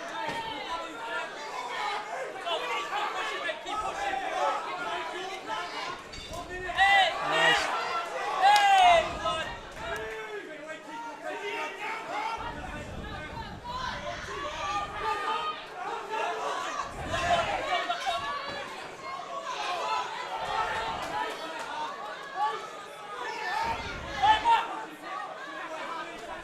That's a very nice right hand, very nice right hand.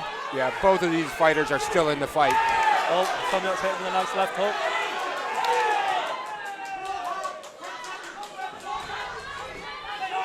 Yeah, Harvey looks all right though.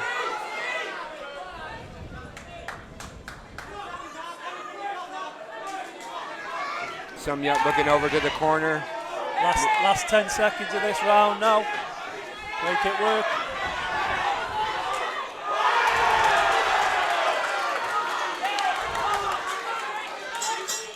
Very good fight. What would be your prediction? What do you think, Scott? Myself, I'd say Harvey. Harvey was more busy. He was throwing the combinations. His kicks, his punches were connecting a lot more. So, yeah, for me personally, it'd be Harvey. Be good. Okay. Oh, I thought both of them did an amazing job. Amazing, amazing, really good. Well, the composure was kept well. Some really nice strikes. That last round was really good. Really, really good. You know, Somyot, you're right, he came out. He was a little bit slow in the first round. That might have given Harvey that advantage in the points. And then in the second round, yeah, Somyot started to come back, but it really didn't turn on until round 3, which might have been too late by then. But we're about to find out. Yep. Incredible and intense A1 bout. But there can be only one winner. The judges have reached a unanimous decision. Your winner, in the blue corner. Well predicted, Scott, well predicted. Right decision. Excellent fight, brilliant fight.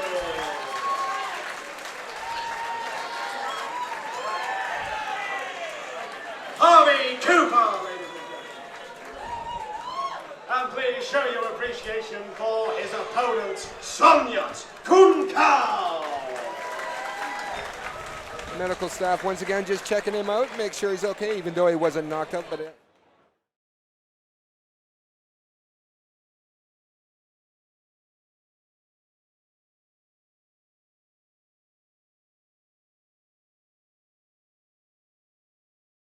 This June 25th, Liverpool's Joe Ryan faces off against Jose Hita for the WBC European middleweight title. Sponsored by Venom. Live and exclusive on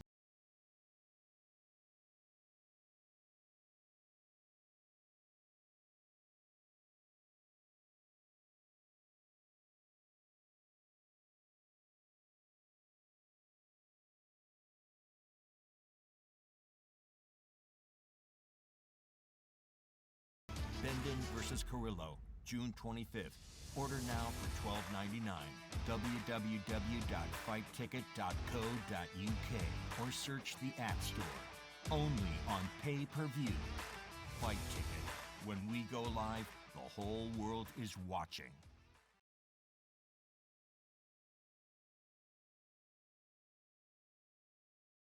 Friends with Will Corns as well. He's very good friends with Oshan. yeah, But like I say, this will be a very good fight. and I mean, I think Osh is looking to kind of show himself here. Do you know what I mean? He'd like to knock him out, but I don't know if that's going to be possible. Never say never. But I mean, Osh has got some skills. There's no doubt about that. He's a very tight fighter. You know, his skill set. Would I say it's above Will's? Possibly. I mean, technically wise. Yeah. You know, I mean, we know Will's a brawler. I wouldn't say Osh is a brawler. No. You know, so we'll see. We'll see. We definitely will see.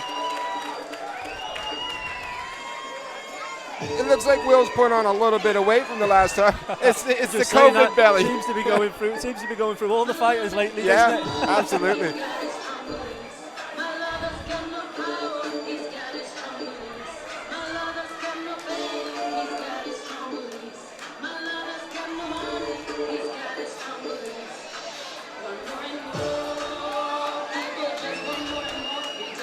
Yeah, and I think all the crowd's getting involved now. Yeah, and I'm pretty sure isn't Osh one of the coaches at Ryan Mack's gym as well?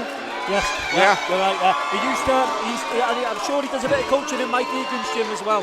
Okay. But I think he tends to train a bit more at Ryan's now. So, you know, he's a very good fighter, Oshan. Yeah. Very good fighter, Will Corns. This has got the makings of a great fight.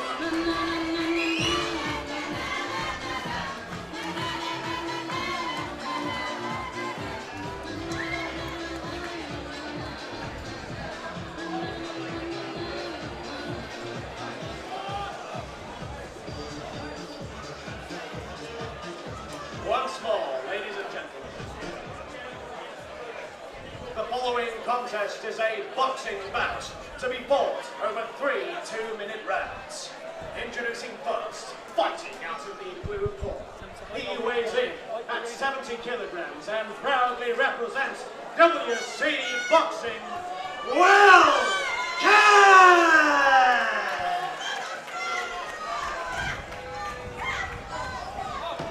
So yeah, once again, here we are at the Broadway, 4th of June 2022. Osh Williams from Ryan Mack's gym. He's got a big fan base here today. And his opponent, Will Carnes, over 200 bare knuckle fights. Yet to be knocked out by anybody. This will be a very technical fight. Very technical fight. For those at home, keep a close eye on this fight. This fight's going to be very good. Wow, that was really aggressive coming out. It's Osh trying to show his dominance right away. Oshan's got a very good style. He likes to get in, hit, move to the side. He likes to get in, hit, move. He's very good, and he's got the fitness to keep it up as well. Oh yeah, I mean, his footwork is really good as well. It just Will very tough cookie. Don't doubt for a second he's not got the skill set to maybe adapt to it as well. Yeah. Nice hook, nice uppercut from Oshan. Never really hit much, but it's very good.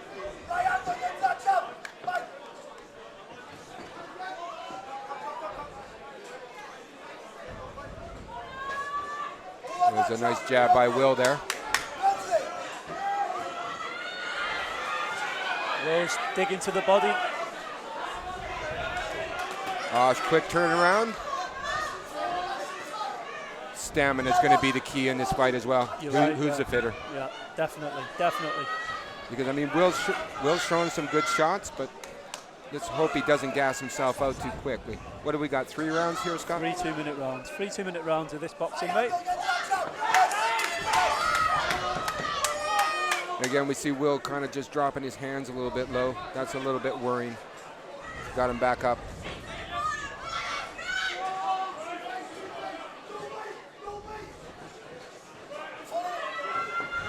Just watching Osh's footwork. Very nice uppercut and left hook to the body there. Very nice from Oshan. Yeah. Same, Will's trying to return as well. Yeah, he's pushing him into the corner. Nice little right uppercut to the ribs there to Oshan. I'd never write Will off here. Never. He's too long in the tooth. Nice turn.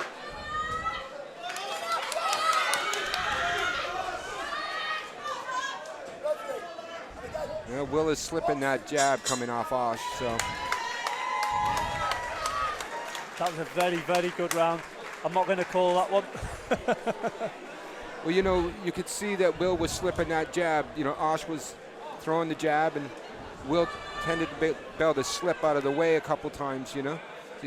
So I wouldn't say that Will's just a scrapper. No, I mean, he's got some proper good boxing skills. I believe he's got the experience to adapt to any type of fighter, Gaz. I really do. Like I said, he's long in the tooth. He's not a one-trick pony. I've seen that. I've refed some of his fights. I've been at some of the shows he's fought on, different variety of fighters, and he's adapted to them and he's won. But maybe it's just that first round you just gotta get dialed in. Yeah, you know what I mean? Is it. You know, find out what your opponent's like. A feel around. Yeah.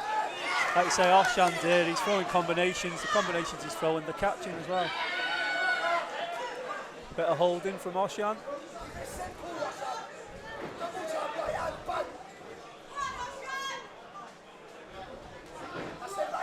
Nice. Head, body, head there for the jab for Oshan.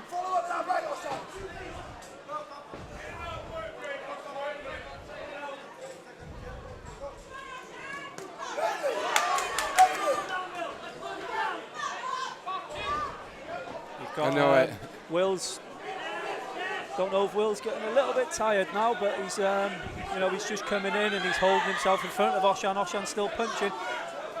If the fight was a bit longer, maybe that little strategy off Will. Yeah, he's just body shot, nice body shot, very nice. Combination was there. I think Will's just going to take the entire count. He's up again. He's good to go. Definitely. Now, can Will recover from this? I'd say Oshan's skilled enough to not just try and go for the same bodies, spot all the time. He's, It's the body shots, isn't it?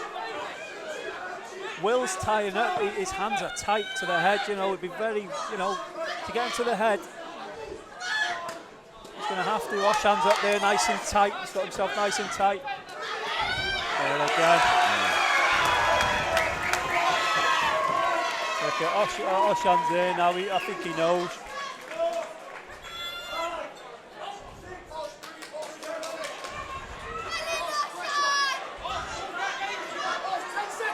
Only an extra 2 seconds, but if I was Will, I would have took them extra 2 seconds on my knee. Yeah. He's that's that round over. Wow. Very good. 10-7 round to Oshan there. And Osh's footwork was spot on. He's always on his toes, always moving. He's throwing his combinations. You see yourself, you throw his combinations and he'll jump to the side, he'll come out of range. Goes to the side. He's very skilled, very fit. seconds out. Final round.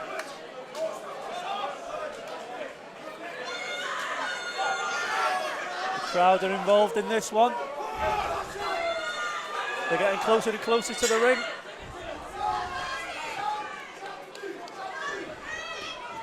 Again to the body.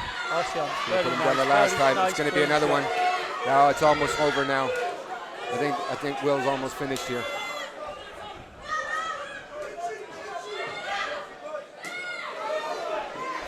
I think Oshan's looking for the left body shot now. I think he's looking for the left body shot. Will's coming back with his own.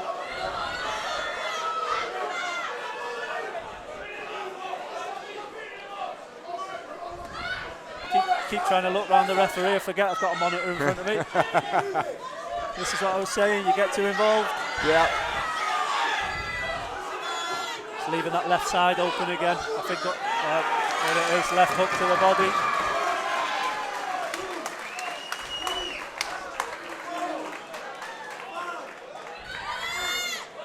Will get up again. Yes, yeah. Yes. Got 1 minute of this round left.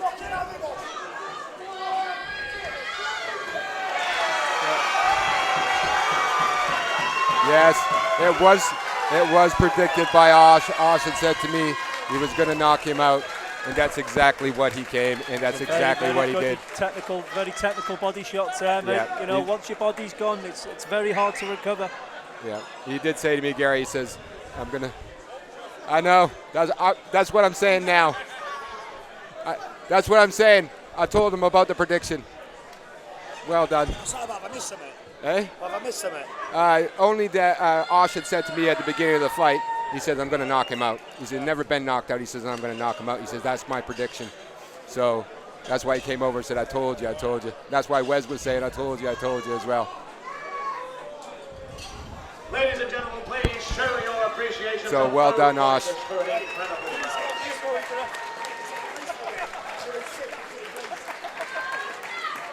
Here is your winner by TKO in round 3 in the red corner. Well done, Osh Williams.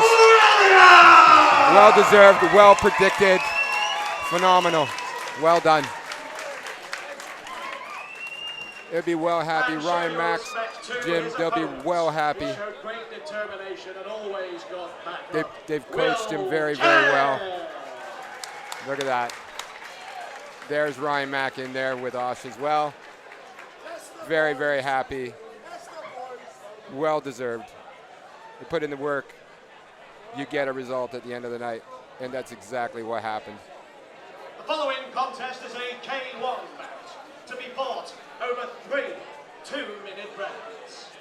Introducing I think the medical staff are just going to have a look at him, make sure he's okay. At 66 kilograms. Yep. And representing CS toe-to-toe Medics Limited.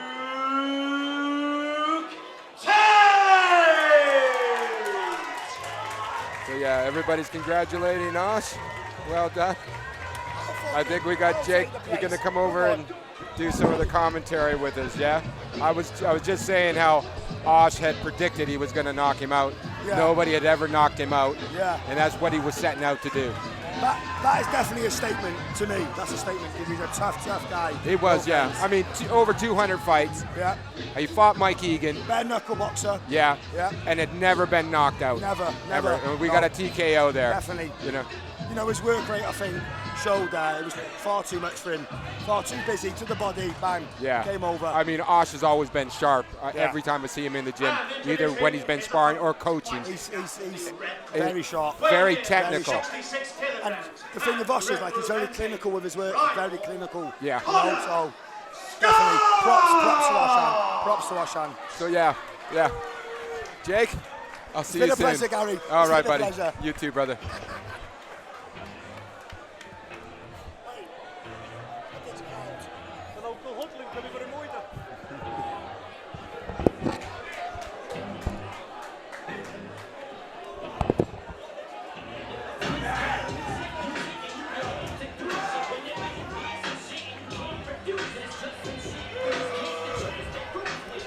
Yeah, so we had Cordy there talking, having a little chat with us for a moment.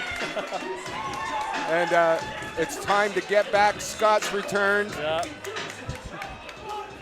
Who have we got here now? Connor Scott and Luke The Tait. following contest is a K1 bout. Connor Scott comes from the Primal. 10-minute rounds. And we've got Luke Tait from toe to toe. Weighing in at 66 kilograms and proudly representing toe to toe, Luke Tait! And we got Luke Tait coming in at age 24.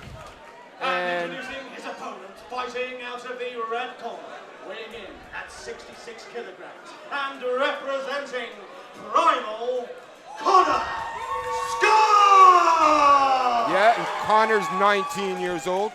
Pretty sure I've seen Connor fight before, but I haven't seen the other lad fight before, so. But at Luke Tait, yeah. Do you know anything about him, Scott? No, I don't. I can't say I do. All I can say is the gym he comes from is a very good gym. Primal. They're Yeah. looking very good as well.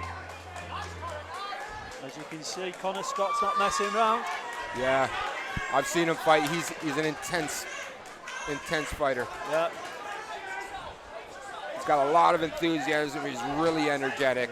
You've got the thing is, if you're starting at this pace, you've got to keep the pace. I believe his coach is shouting to him, pace himself, which is very, very good advice. It's a lonely place in that ring when you're tired. Oh yeah. Two very, very good punches there by Luke. Luke's got long arms, long legs. Long legs. You can the size of his legs are massive as well. Oh, Wow. that was very nice, very nice. He's waiting for him to come in with that jab, Lucas, to hit him in that low roundhouse. You know, I must give it to Mike Egan because he's matched up these fighters really well. Always matches his fights up 100% perfect. For me, 100% perfect. These lads are not holding back at all. Okay. Bit of combinations from Luke.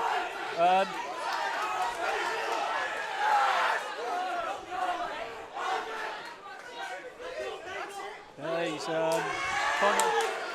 Good kick from Connor. Connor's starting to breathe heavy now, but he's not backing off. He's not Left backing hook, off with right them hook. combinations. Luke needs to throw that front kick now. He just needs to front kick him and get his breath back if he is tired, and it'll be taking the wind out of Connor as well. Yeah, we've got a little bit of blood from Connor now.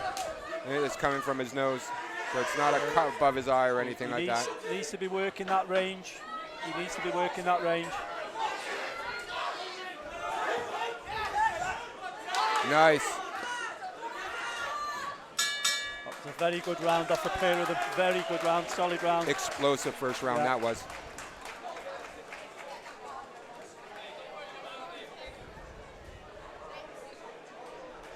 One thing about this crowd, they will not have been disappointed today to see all these fights and these fighters and just the quality of all the fighters.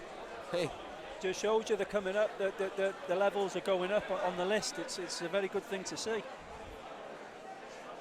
yeah, step by step, each fight has been better than the last one, and that's not to take anything away from the very first fights that we saw, which were the kind of the juniors. They were amazing as well. Yeah. We got the main bout coming up later on. Yeah. That is one I'm really looking forward to. Yeah, Erik I and can't wait Khunkao. to see that one.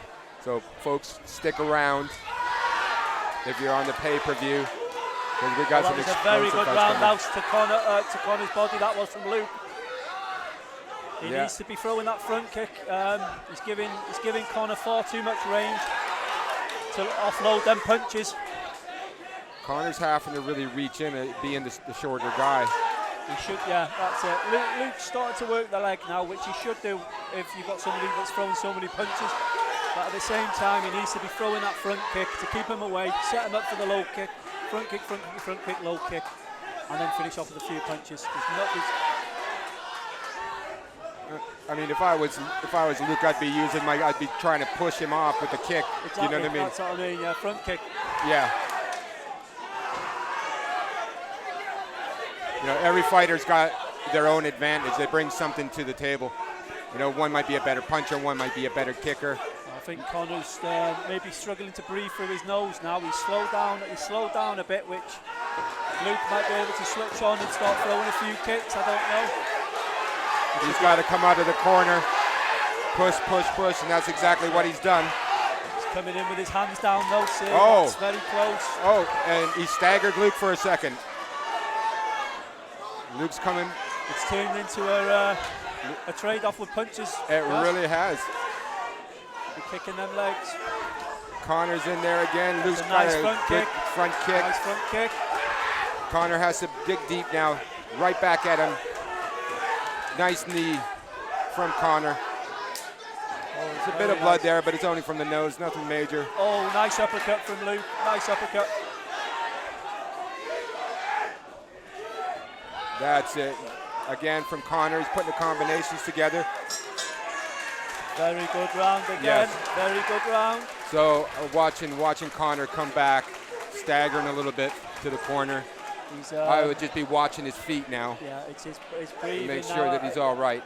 His breathing, I think he's put a little bit too much into these 2 rounds now. I believe if he goes out there, does it for the 3rd round, I'll take my hat off to him. Yeah. Luke, for me, needs to be front kicking and start low kicking. Do not let Connor get anywhere near him with them punches. He doesn't have to. He just needs to kick them legs. Seconds out. Final round. Connor's obviously dangerous with his punches. So you need to be working away from somebody with kicks. I'm just slightly concerned, Scott, just the way he's standing. He's got a little bit of a odd gait to the walk. Connor's straight back in with them big punches. He's very, very strong. Very strong.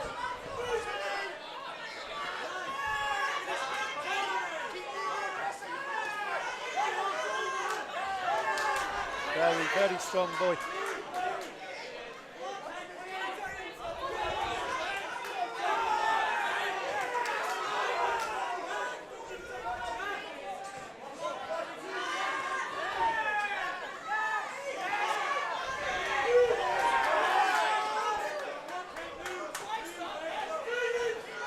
I'll give Connor his due. He's come back. The punches have been relentless for 3 rounds. Really have.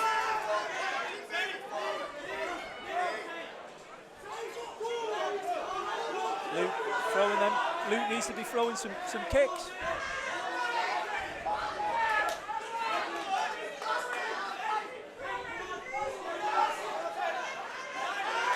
There's a front kick from Luke. He's holding on. I think he's exhaustion really with Connor. Don't think there was anything in that. Good solid jab. To the right. Okay, I think it's stop it. I think stop it. Or at least break it up, yeah. He's just a bit tired for me. He's just a bit tired. What he needs to do is make sure that Connor doesn't try and hold on to him after. He's tired. Yeah.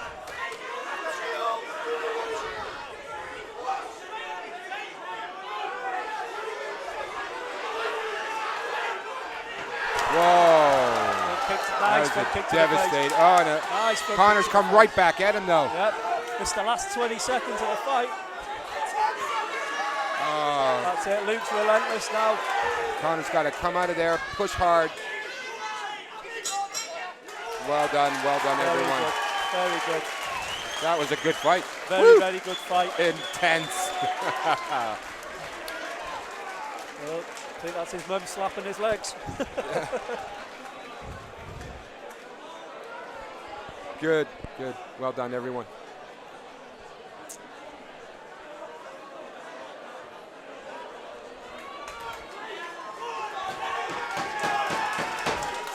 Some very, very good shots traded in that matchup there. So there we go. So that was Connor Scott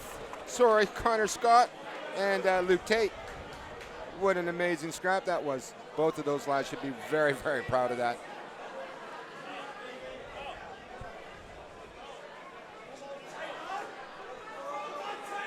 Pair of fearless souls. There you go.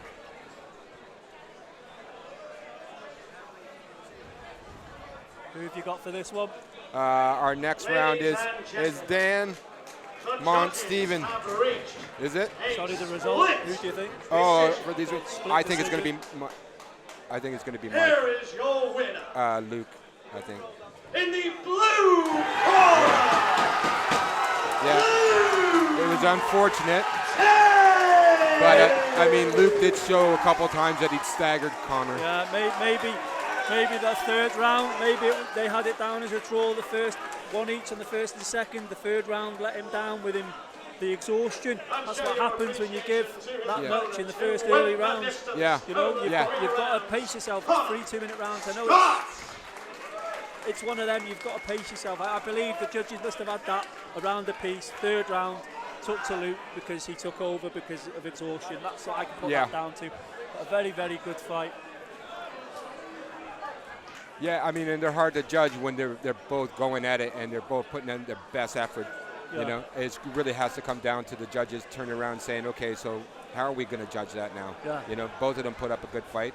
You know, there was time Connor was in the center of the ring. There were times Luke was in the center of the ring. I kind of want to defer to what you were saying, you know, that maybe because Connor kind of looked gassed at the end and Luke was taking it in that last round, but that's the reason they gave it to him.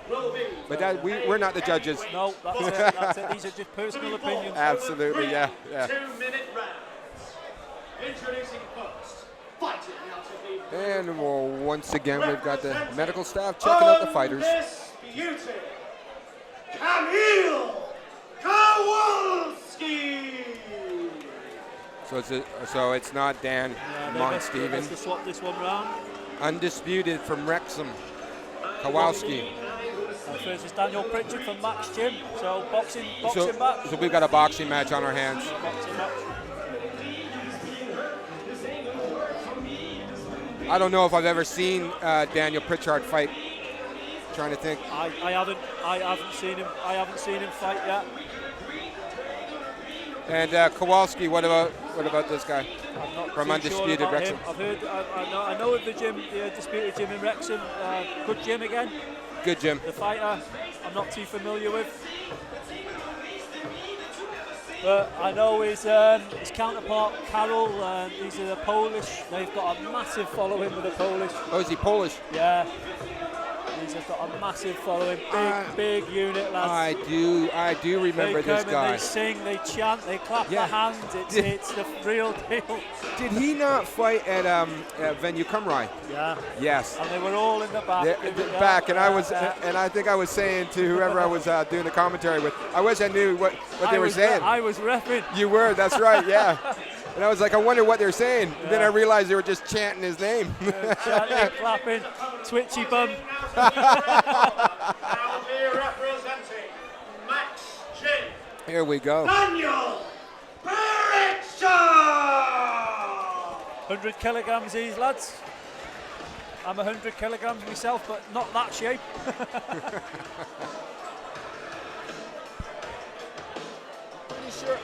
I'm pretty sure that the guy he's got in the corner also fought in Venue Cymru. That's he's the main one. Karol Khunkao or something like that? Yeah, Karol something. He's a very solid fighter, really good boxer as well. Yeah. I've got no doubts that your man Kamil is as well. It doesn't look like he's here to have a little roll round anyway.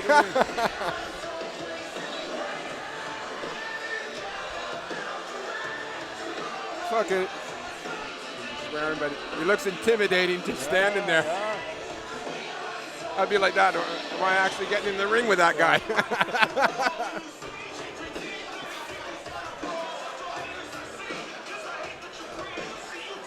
I'd have to try and chop him down with kicks or something.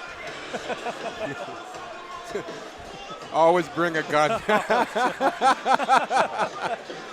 Just to make sure. I'd have to bring something. Oh, good God.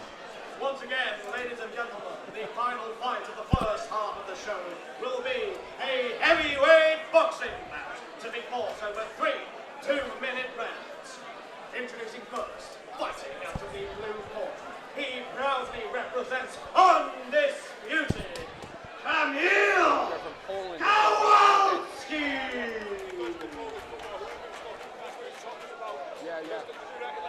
And introducing his opponent in the red corner, proudly representing Max Gym, Daniel Pritchard.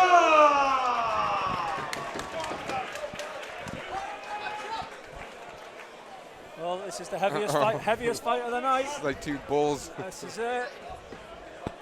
I'd be Goodness very me. surprised if this lasts the distance either way.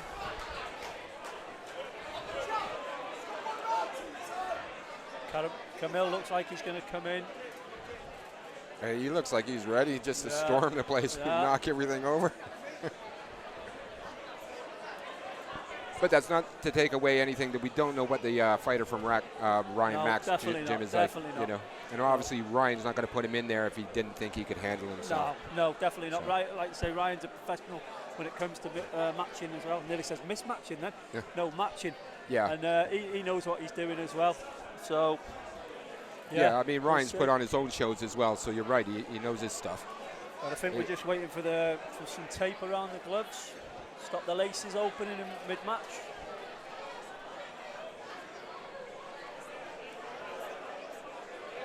I'm surprised we've not had any chanting from the Kamil's guys yet. Well, we may have that. Oh, and it's right on. Here we go. Well, they call him the pit bull. Oh. That was a hook. That was a nice hook. Yeah, he's having that as a knockdown. He's having that. Kowalski's G'd up. He is G'd up, but look, both lads are big lads. They are, I don't doubt for 1 second that them punches.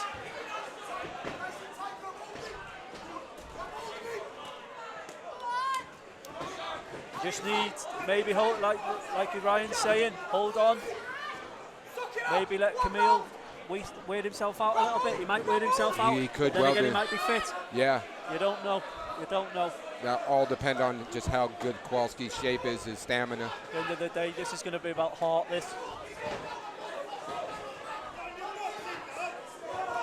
See, it's starting to slow down a little bit now. Kowalski's not coming out so fast and hard. He's slowed down a bit now. Now, this is what Daniel might have been waiting for, just for this opportunity. Yeah. Let the big guy gas himself out and then start picking his game apart bit by bit. Very nice. That was a good shot. Yeah, from Daniel. Daniel's got the skill set. It's just a matter of placing it right. He's got his guard up. It kind of looks like Kowalski's giving him a beating, but actually he's got his hands up and he's protecting himself. It's a lot of just hitting. It's a lot of hitting inside the clinch. It's not much damage there. I think it's starting to slow down a bit now. Which in my eyes is a lot better because it gets a lot more tense. Kamil himself now, he's taking his breath, he's taking a deep breath, and then he's going in. I think he's looking for one punch. Daniel, I think, obviously this round, I think he might pick it up a little bit. Well, he needs to pick it up a little bit,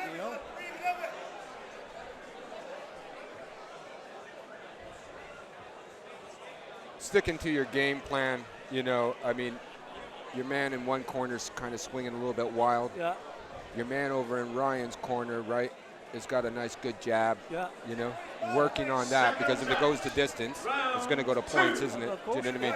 And every shot's going to count as far as the judges are concerned.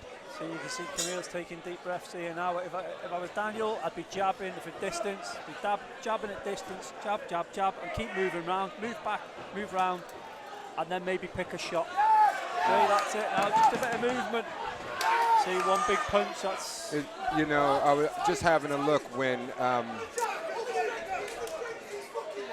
Kowalski was coming in and he was swinging. I think he was throwing the right, and the opportunity for Daniel to use his left on him, but instead he threw a right. Yeah, you can see Kamil now, he's biding his time, he's taking his breath and he's loading up, but he's also walking backwards. I think he's trying to get Daniel to come in, and then he's going to unload one. You can see, you watch it, you can see it. Just a simple jab, use the range of a jab, that's all Daniel needs to do, and he can win a fight on a jab, and the same with Kamil as well. Yeah. No taking sides, just it can be won with a jab in this fight. Pardon me, yeah, and if the knockout comes with the big heavy hands that they both got, then it'll come. See, nice sharp jab. There's that jab coming out. No point in trying for the knockout. Hands need to go up a bit higher for Daniel. Yeah. Kamil's hands are up. Ooh, right overhand, right. Jab, that's that jab getting in there again. That's what Daniel needs to keep going. This is the problem with the bigger weights. If they go too soon. Yeah. But don't doubt for 1 second if one of them punches are connecting. And I guess that's what everybody's hoping for when they come out, like steamrollers. Big guys, big knockouts, that's what people think. Very rarely you get heavy people now that go out there technical and pick their shot. But that's the excitement of the fight. That's the excitement of the fight. No taking away from no one. No. Well done. Very good round from Daniel there. Very good round from Daniel. Again, I'd say if it was me, go out there, pick the pace up a little bit, jab, jab, jab. And Kamil maybe needs to start coming forward a little bit more, I don't know, rather than loading up with that big left hand. Yeah. Because you can leave yourself wide open as well. Yeah, and like you said, both of these guys are big punchers. Of course. So I mean, if you get caught with that, you could go down. Oh yeah. So you definitely go down. Yeah. Definitely go down. So keep your hands up, right? Work that jab a little bit more, just to both of the guys. And what are we in the? We're in the last round now. Last round now, yeah. Just a jab, just jab with this. Push him off. Get the jab going. Jab, jab, jab, jab, jab. Oh. Throw the jab first and then go with the overhands. You know, you've got to bring his hands down. You've got to bring them hands down. Because otherwise, like it just happened, you're just hitting his glove. You need to be setting it up. Maybe possibly jabs to the belly, overhand right, maybe right, overhand left. There's different ways to set it up. It's there. It will happen. You've just got to set it up. I think Kamil now, I think he's gassed a little bit. Yeah, his mouth is wide open. Yeah, he's he almost walked right onto that. I don't think Kamil's the type of person you're going to put down with a body shot, put it that way. Yeah.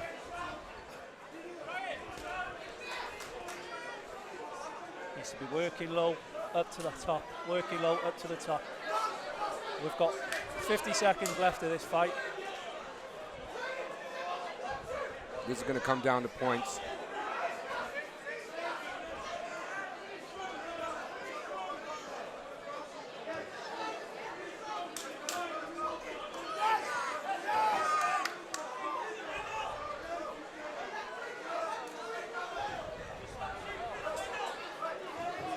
Yeah, almost 20 seconds, 24 seconds left. You're going to do something, now's the time. Oh, they're both gassing. You can see the referee, the ties. The ties like to keep it busy. You can never be tired in the ring with a tie referee.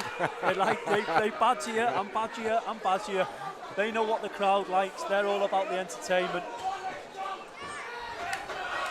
I think this bell's going to go very shortly. It's a very good fight. Yeah. I think Daniel, for me personally, Daniel's just done enough. Just picked it, split decision with ease. Two big lads going at it there, you know. And obviously, hey.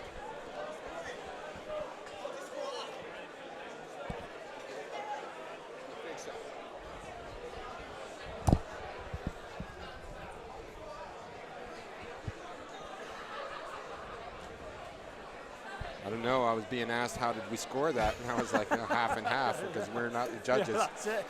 50-50. Don't get mad at me, Osh, if it goes a different way.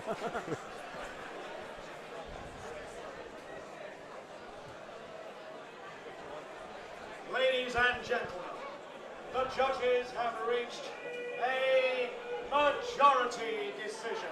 Majority decision. They have declared that this match is a draw. Oh, so wow. Please show your It's a fair enough decision. Fair enough decision. Yeah. Kamil Kowalski I think if they watch that back, possibly Daniel might have pipped it, but the judges, they made the decisions. I think, me personally, Daniel would have pipped that, but judges are in charge really when it comes to stuff like that.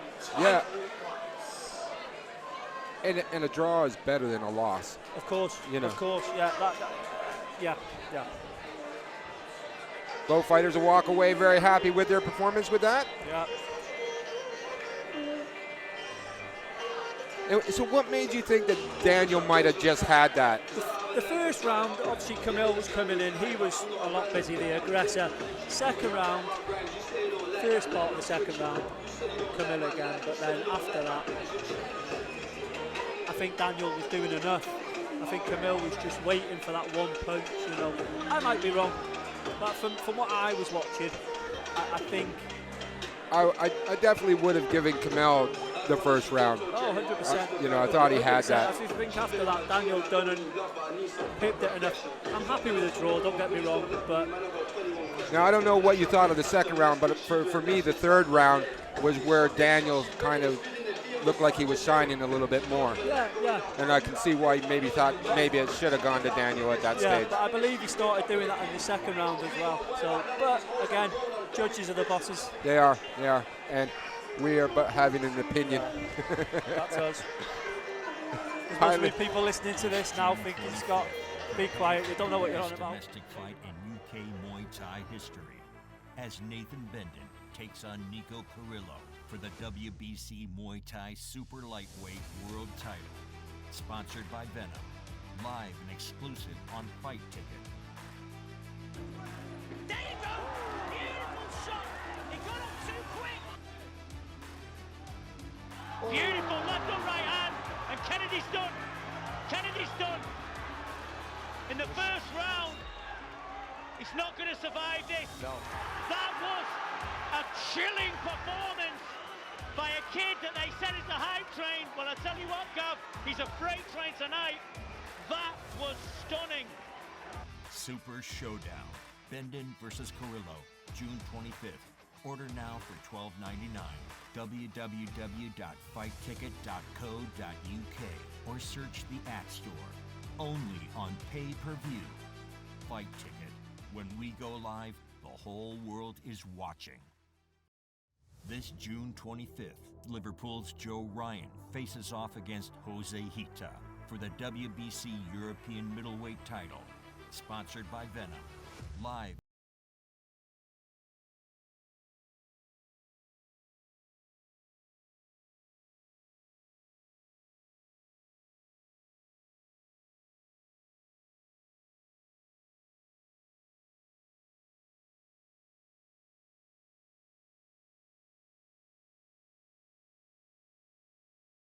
Carrillo, June 25th. Order now for $12.99. www.fightticket.co.uk or search the App Store. Only on pay-per-view. Fight Ticket. When we go live, the whole world is watching.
This June 25th, Liverpool's Joe Ryan faces off against Jose Hita for the WBC European middleweight title, sponsored by Venom, live and exclusive on FightTicket.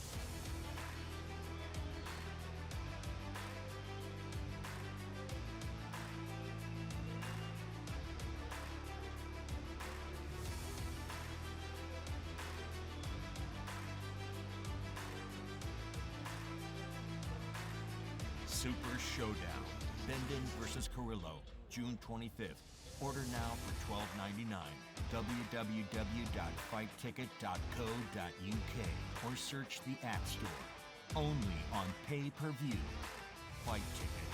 When we go live, the whole world is watching.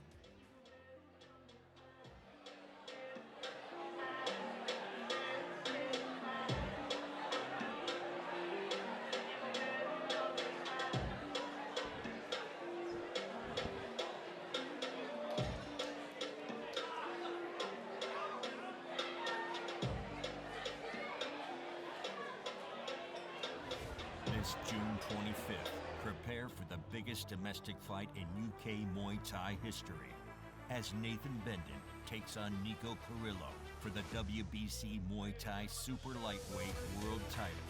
Sponsored by Venom, live and exclusive on Fight Ticket.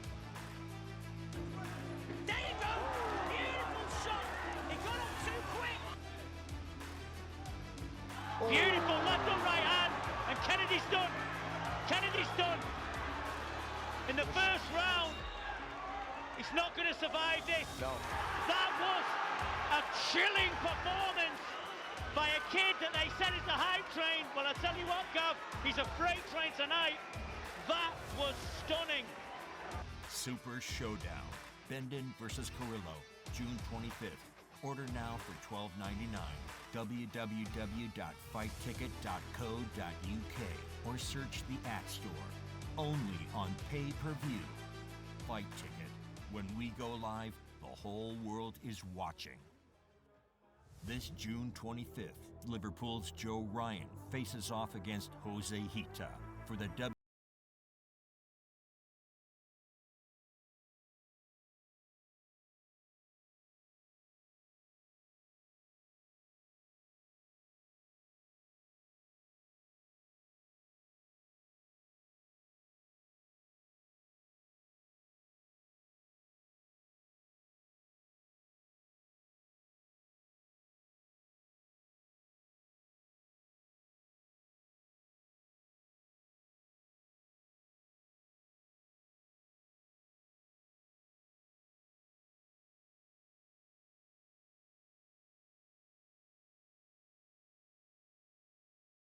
The whole world is watching.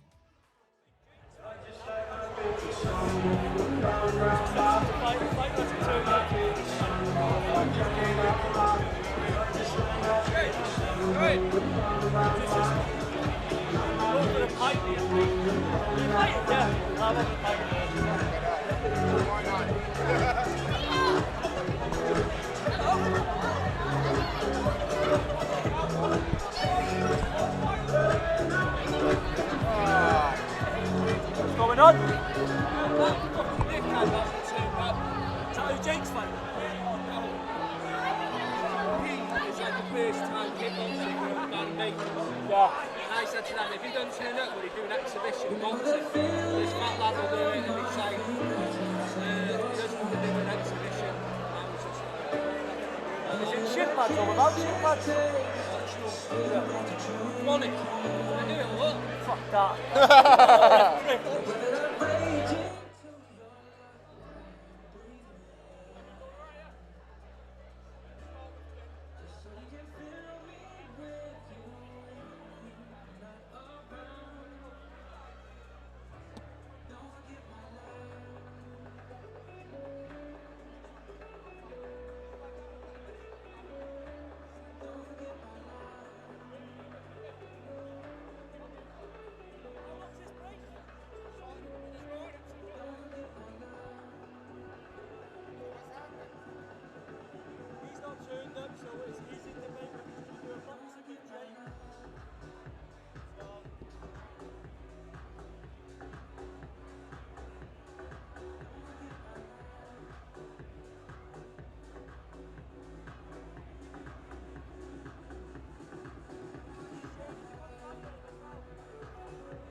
Well, more of you than me, Scott.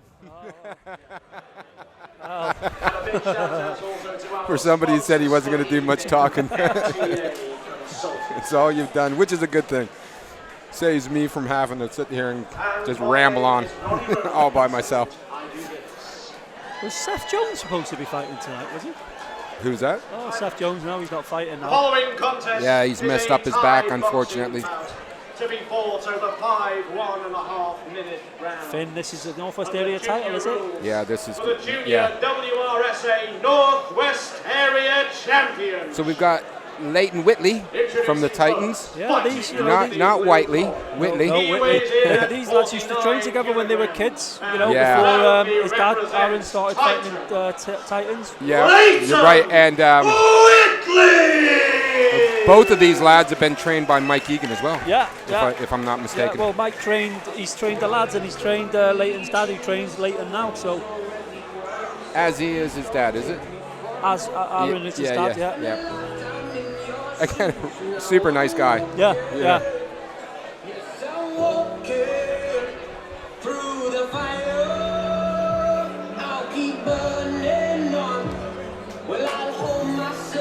Yeah, they were both holding on to that belt yesterday at the weigh-in. There we go, it's mine, it's mine, it's mine.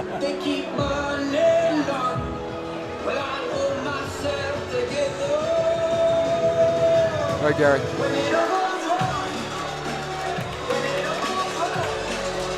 Right, exciting times. Here we go. This will be a great fight for them both. Oh, yeah. For the experience also, it'll be a very good fight.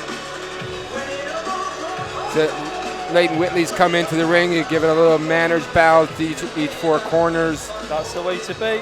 Yeah, absolutely. That's the way to be. And introducing his opponent, fighting out of the red corner. He weighs in at 49 kilograms and proudly represents the Immortals, Ben Mueller!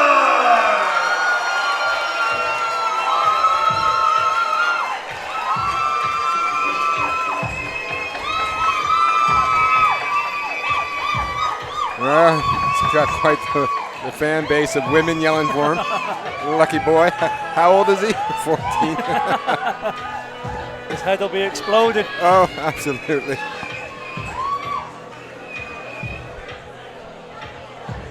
It's every 14-year-old's dream, isn't it? A load of girls yelling, screaming at you.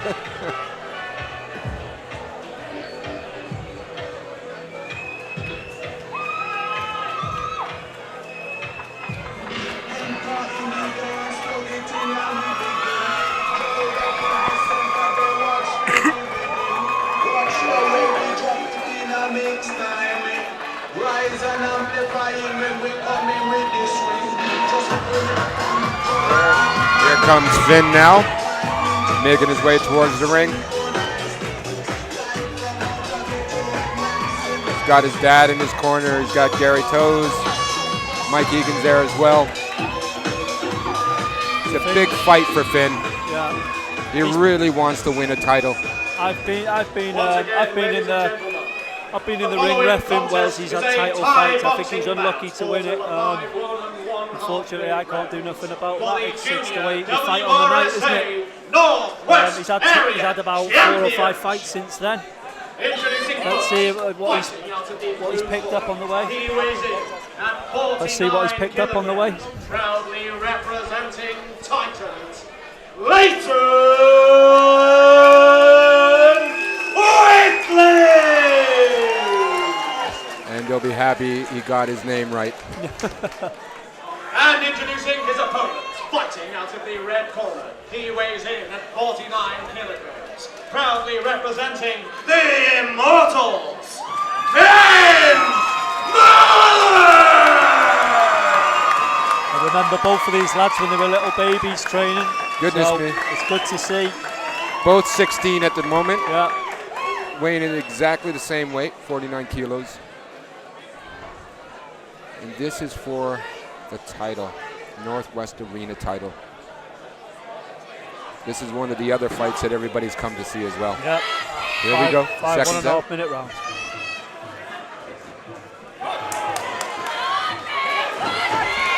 Leighton's not holding back.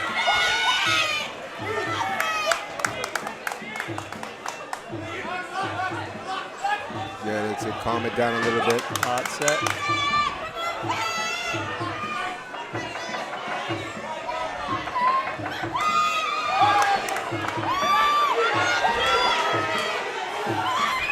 Leighton seems to be the aggressor. I know it's only early in the fight. Finn seems to be holding up the pressure well.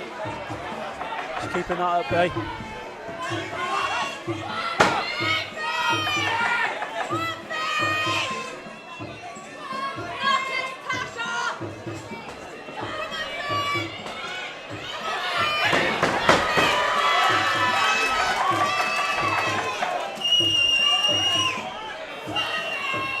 Leighton seems to be chipping away at that leading leg of Finn.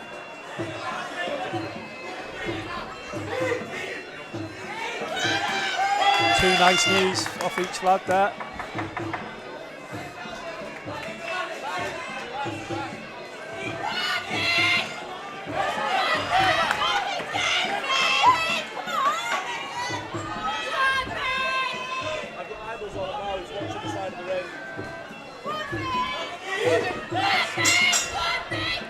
Very good round from the pair of the boys there. Very explosive first round as well. Very explosive for Leighton. Finn, I think he held his own there. He was keeping everything level. Yeah, I mean, Leighton was coming at him. There was no doubt about that. You see, it's like I said before, mate. It's if you can rush in, if you can hold it for 5 rounds, that's it. But if you can't, you're going to it's a lonely place. You're just going to have to pace yourself, aren't you? Yeah, that's it. It's a 5-round fight. You don't really need to be putting somebody out in the first or second round. Oh yeah. Personally. Yeah. But it's you're absolutely right. Utilise your time. Enjoy the time in there. You know what I mean? Yeah. Utilise it. Get the experience up.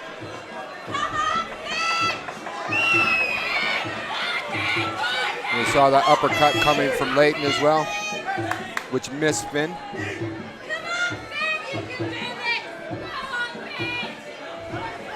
Finn's got a lot of control in the clinch. Yeah, I noticed that he's able to put his knee up across the body to kind of stop Leighton from coming forward. Leighton needs to push his hips in a little bit before he starts throwing a knee.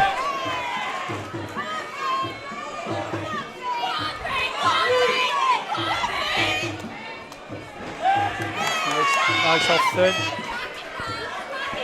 I think Leighton's just a little bit too wild now with his punches, leaving himself open.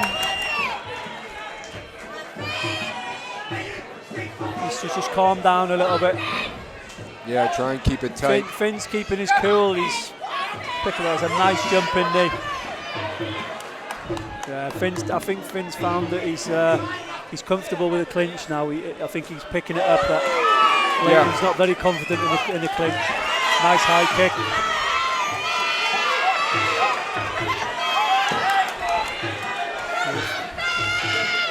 Finn's picking his shots now. It's too early to get carried away. That was behind the ear. That was a good high kick. Very good round. Yeah. Leighton needs to take a few deep breaths. Aaron and John need to be telling him now to set the pace.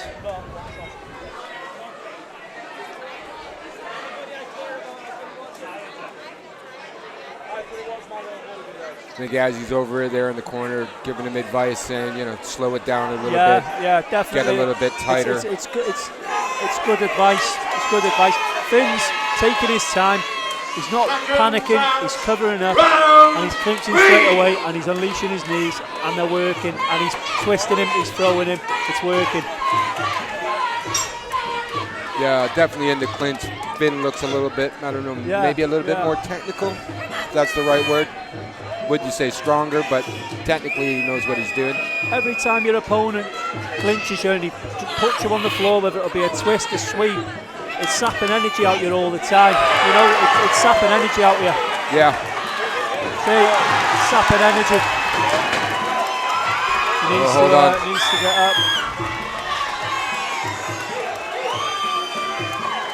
Come on, you got to get up, Leighton. Get up, Leighton. This is for a title, for a belt. Come on.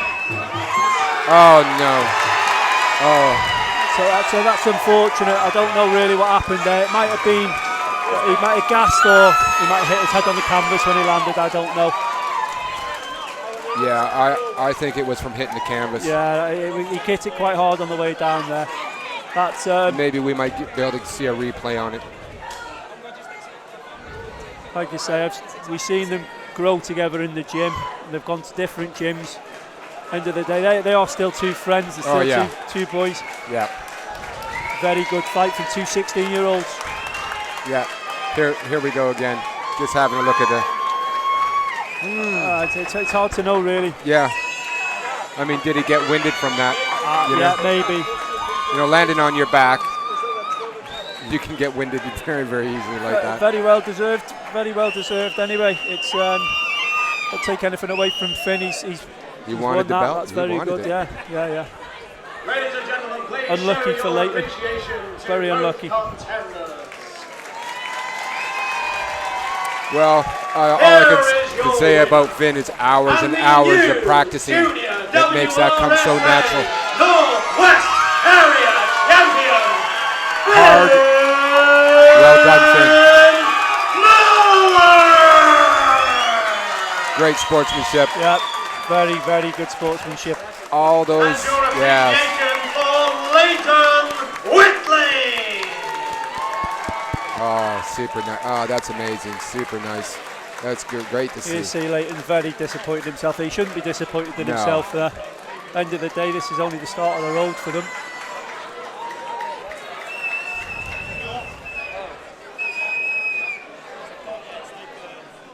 Yeah, you're absolutely right. For both fighters, you don't get this far without putting in the time and the effort. No. Ladies and gentlemen, once again, the reigning, defending, undisputed Junior WRSA Northwest Area Champion, Finn Mueller!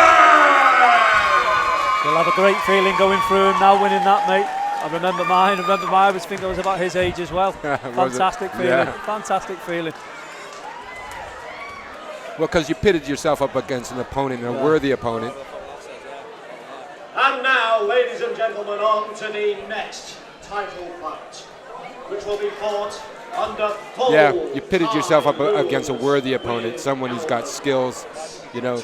So it's not a pushover fight. You're going to come out being super proud of that. Yeah. You know, I mean, you put up a good fight. Your opponent put up a good fight, but you came out on top. Yeah. You know. As they say, there's two fighters, fact, but there can only be one winner. Exactly. Got another good fight coming up now. Fighting out of the blue corner.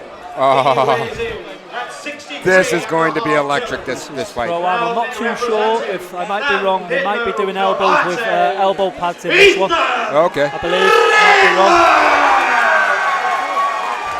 Ethan, a local lad. Yeah. Did a podcast with him the other day as well. If it is Ethan Riddler, it is. Yeah. Well, he started up his own podcast called Unriddled, and it's all about fighters and the fight game and all the mentoring that can be done through the boxing and kickboxing and MMA. You know, something for young men to look forward to. You know, and be mentored by older guys in the gym. And like you were saying before, we've got a lot of gyms with a lot of experienced coaches, been through a lot. Some of them are ex-soldiers, you know, so on and so forth. So they've got a lot to offer, all these young kids coming up. He's only young himself. He's thinking like that mindset. It's great, you know. I know Ethan. I've known him since he was a baby as well. I'm a local lad as well. And he's got his head screwed on. He really has. He lives and dies for his martial arts, which is good. Absolutely. Like I say, this is for a title now, so they both want it. They're both sparring partners. They're both friends. Yeah. They both train in the same gym. So.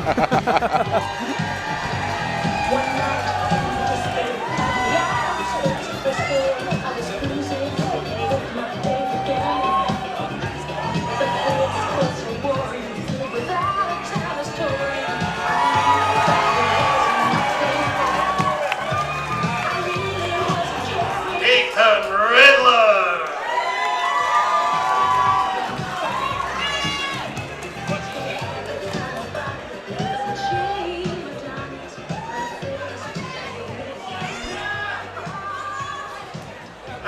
Introducing his opponent, fighting out of the red corner. He weighs in at 63.5 kilograms. Proudly representing the Immortals, Matt Egan!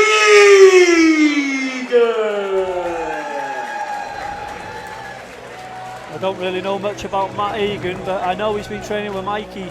He comes on and off to the gym with Mikey. I think he does his own fights as well. Yeah, I had a little bit of information about Ethan because he does different kind of martial arts. I think his boxing record is 1-1. His I don't know what I've written down there, but this is MMA. I think 1-4, and then 3-1. But I can't see what I've written down there.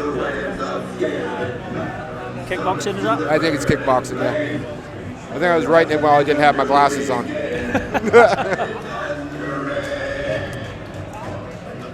Yeah, but I was talking to Matt Egan as well, and I was asking about his kind of training regime. And I said, are you a long distance kind of runner? He lives up in Old Colwyn or something like that. He says, I run up the hill. He says, I sprint up the hill. He says, that's a big enough hill to run up. Ladies and gentlemen, are we ready for the next title fight?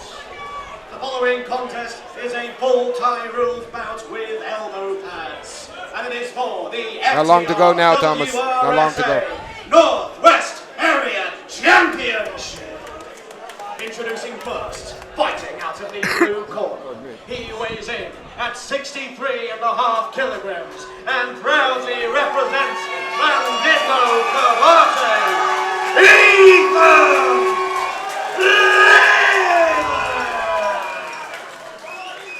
Both lads look like they're rearing to go. Oh, yeah.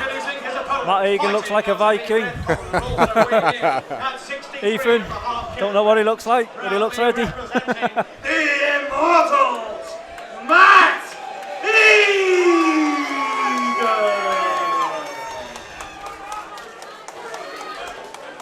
Right, here we go.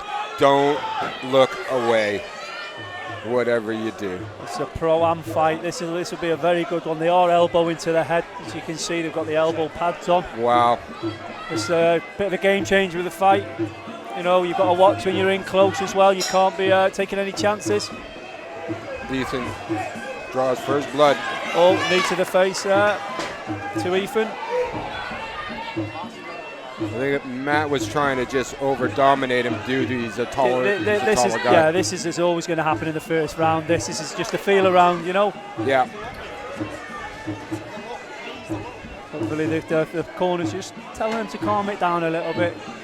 Get the energy out of them. There's the first elbow. Oh, went for the spinning back heel kick.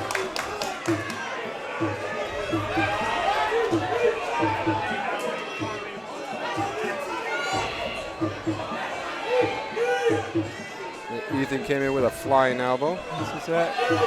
He needs to knee the legs. If I was Ethan, he's holding around that waist. You're not going to get the knees to the sides, to the ribs. You need to be kneeing the legs, kneeing the thigh, knee the thigh. Matt Egan's got a plan. I think he's looking at pulling his head down. He wants that knee in the face. Right. Early in the fight to say so. He needs to be going round. Ethan needs to be going round rather than back. He's just a little bit off balance. But then again, I think Matthew wants to hurt him that much. I think he's off balance when he's going to throw it to him as well. Ethan shouldn't be turning his back there.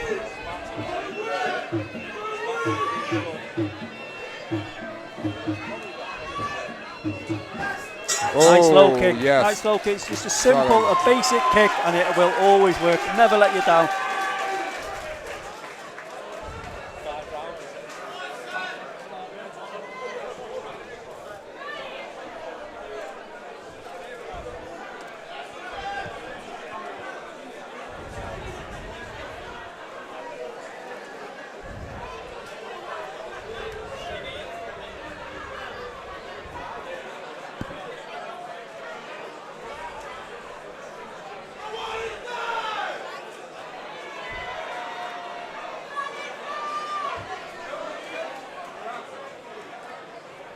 Seconds out. Round 2.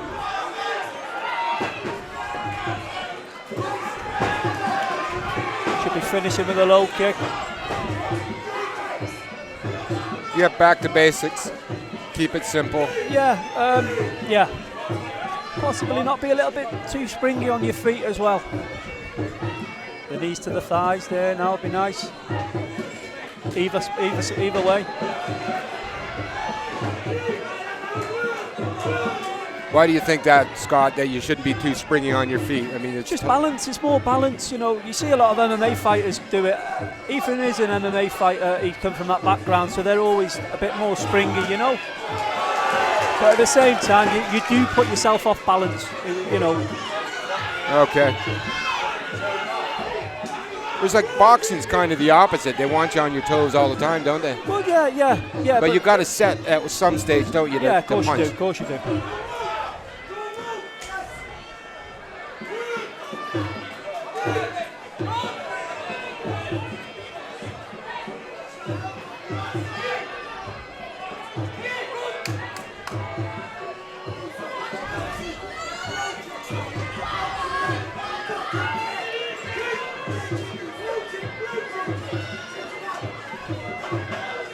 Yeah, 10 seconds to go. Oh, spinning back elbow.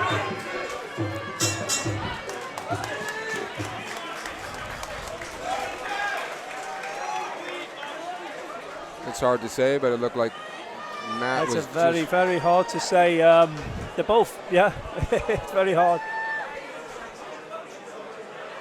Right. Ethan did catch him with a spinning elbow. Yeah. It's quite nice. He did. He just, but both lads now, if they just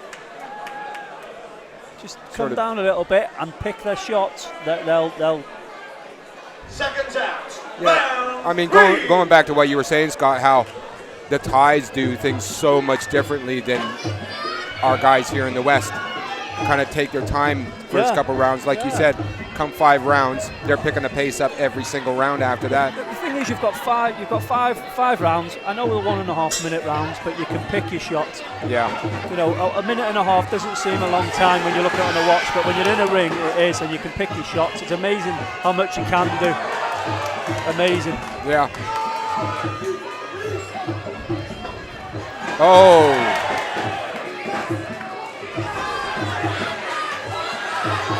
That reminded me of martial art Buktar, I think it is. It comes from Vietnam, Cambodia. Yeah.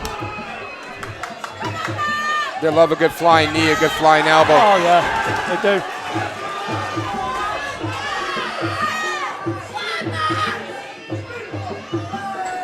Another spinning back elbow. Yeah, he's really trying with that. He's really trying. Oh. That's nice. Your hand should be up. That was a very good elbow. Another one back. A very good elbow.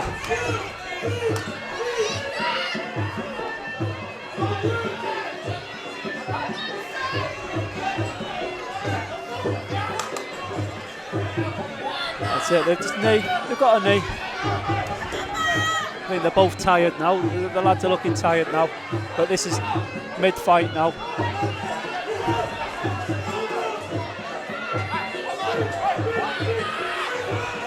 Oh! Just by a whisker that missed. Yeah. Trying to bring that elbow over the top. Well, Laura Bohr, the ref, she's done a good job getting in there, stopping, making sure the fights weren't. There was no dirty shots going on. Not that Matt was going to do that anyways. 2 more rounds. That spinning elbow from Ethan. And then a good left hook. I'll be back in 1 second. Seconds out. Round 4.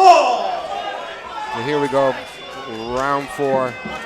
Ethan Riddler, Matt Egan. We're ready to go at it again. One more round after this. And a great opening shot from Ethan. Matt's going to have to come forward, pull something out of the bag here. Ethan's hit him with a couple great shots already. Matt trying to drive the elbow in.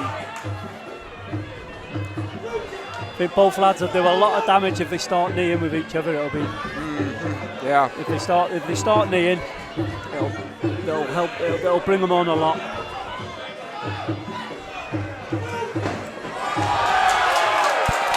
It's a nice little catch.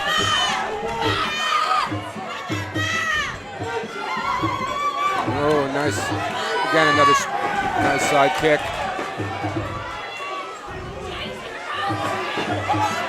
I think Matthew's just trying to get his breath a little bit now, and he's giving Ethan a little bit too much time to unload.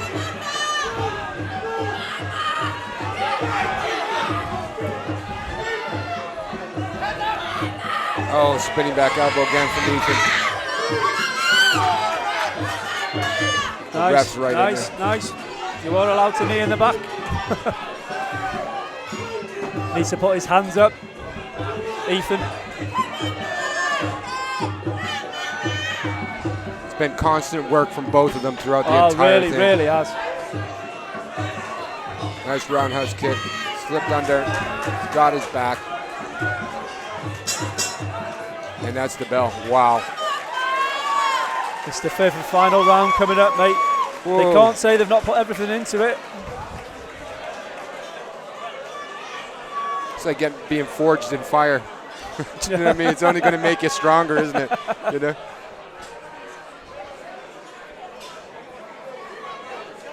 I love it because it looks like a game of chess. Yeah. You know, can I outsmart my opponent? Can I draw my opponent in? Can I fake him into this? That is what it's all about, mate, really. That's what it's all about, really. You've got to outsmart the person. Yeah, I think I said the person that has more tricks is going to be the winner, but I don't mean it like in tricky kicking or anything like that. Making it hard for your opponent to read what you want to do. So here we go, last and final round, round 5.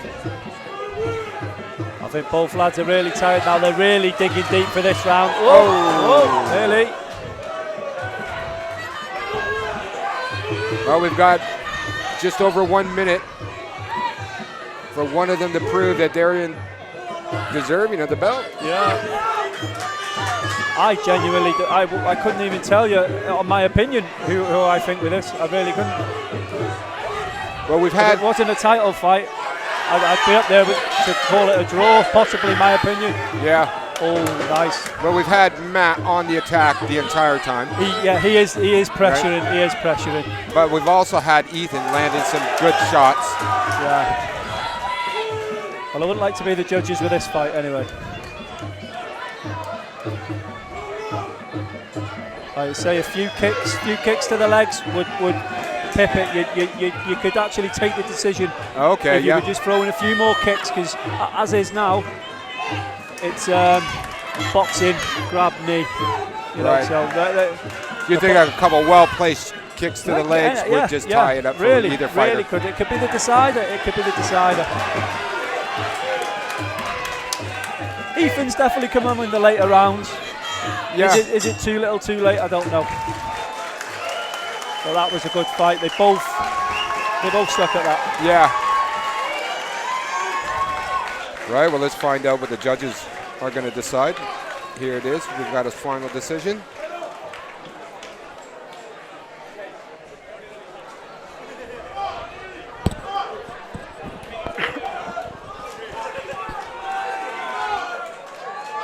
Like I say, I wouldn't like to make a decision about that one, Gaz. No. I'm glad it's not me, mate. Yes, yeah, absolutely. But yeah, like I said, Matt Egan push all the way. Looked very aggressive. Had Ethan backing up all the time. Definitely. But, I mean, Ethan showed some great spirit. He was in there and he was giving him some good proper digs. Yeah, he so, was, yeah. You know, it's gonna be hard. Two competitors going the full distance. Show your appreciation for Ethan Riddler and Matt Egan. That would be my pick. I'm not making it public, but I showed you on screen who I think. And the judges have reached a unanimous decision. No. Here is your winner. A unanimous and decision. And the new FTR WRSA Northwest Area Champion. In the blue corner, Ethan Riddler! Well, I said it, like I say, I can't comment on it because I wouldn't like wouldn't have liked to ref it, to judge it, but... Well, Scott, I mean, you saw who I pointed to. Yeah, I did, yeah. I didn't want to say anything before, but it was Ethan. You know? Very good fight, and I tell you, I said it before in another match, that there is definitely 100% a rematch. Yeah, I can see that for the future. Matt put up a great fight. You know, like I said, Matt looked... Did you enjoy that fight? Not my greatest performance, but it's what it is. I just want to say massive thanks to Matt Egan for taking the fight. It's his last fight, guys, so everyone give him a cheer. Oh, that's his last fight for Matt. Well, never say never, ever. Amazing the whole show. All the fights have been amazing, guys, so a big round of applause for that.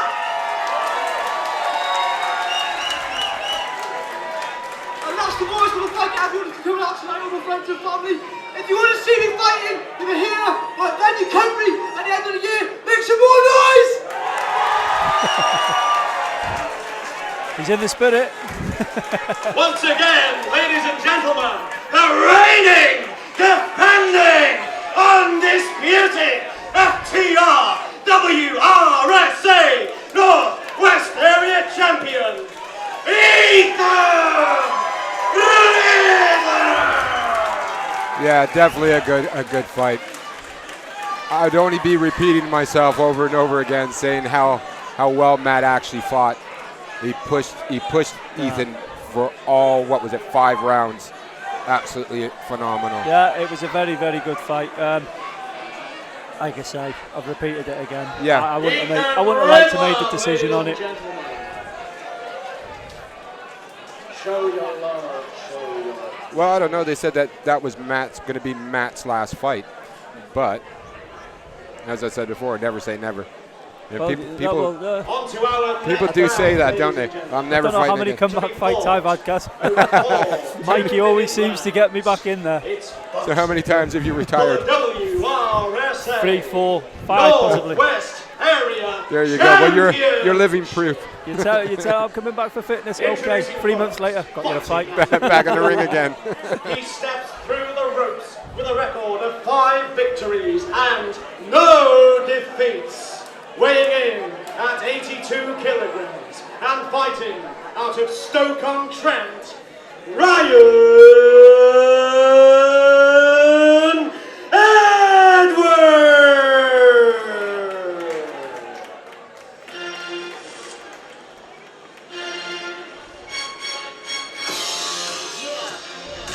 So Ryan Edwards, he's coming at 80 kilo from Stoke.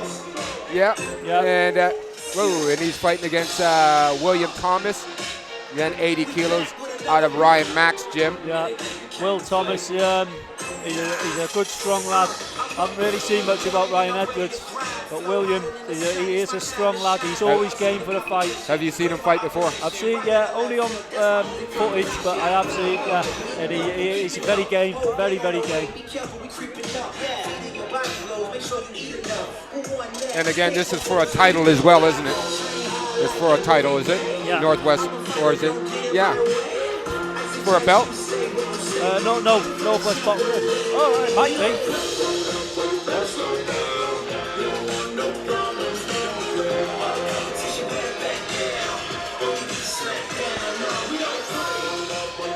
But you know, this Ryan Edwards is 5-0. It's no joke record. That, you know, that's a good record for a boxer. 5-0. Really, yeah. So I don't believe there's going to be any walkover. Of 7 victories and no defeats. Proudly representing Max Gym, William Thomas! Here we go.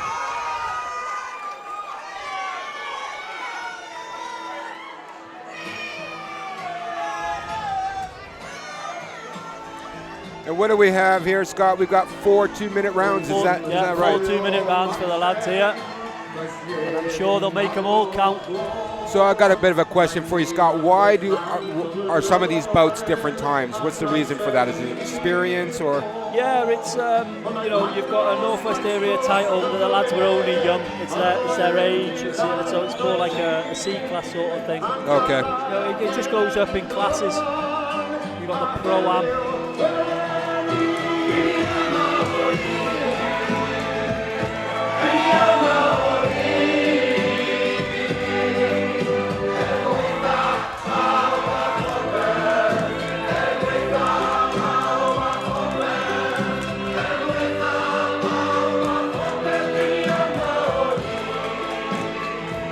Is that Welsh? That's the Welsh national anthem, I think. Okay. I'm Welsh myself, but I don't know. I've got an excuse. I'm from Canada.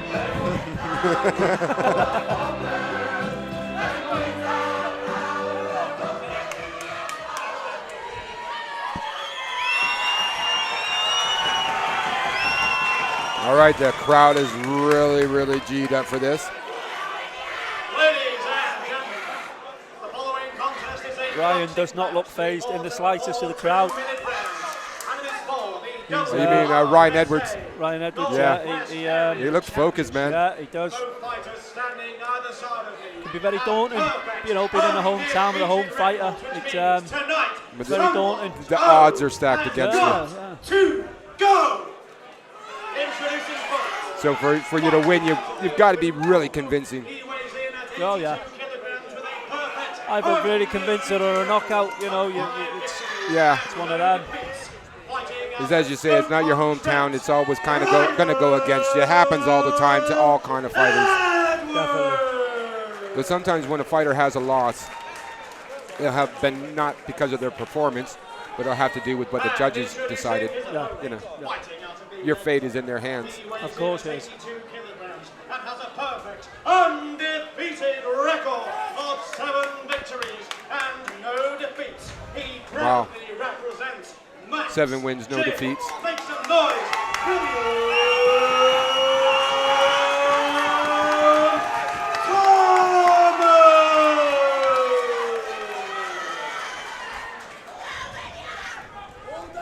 Hey. Well done, buddy. Well done.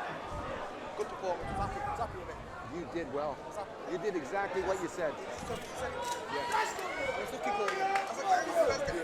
Listen, you're the only guy to knock him down and knock him out. I'm proud of that, brother. You did well, man. See you later, mate. The money was always on you. Ryan's come out with a nice few jabs there. He seems to be wanting to put the pressure on. Hopefully Will won't get roped in. Whoa, nice uppercut.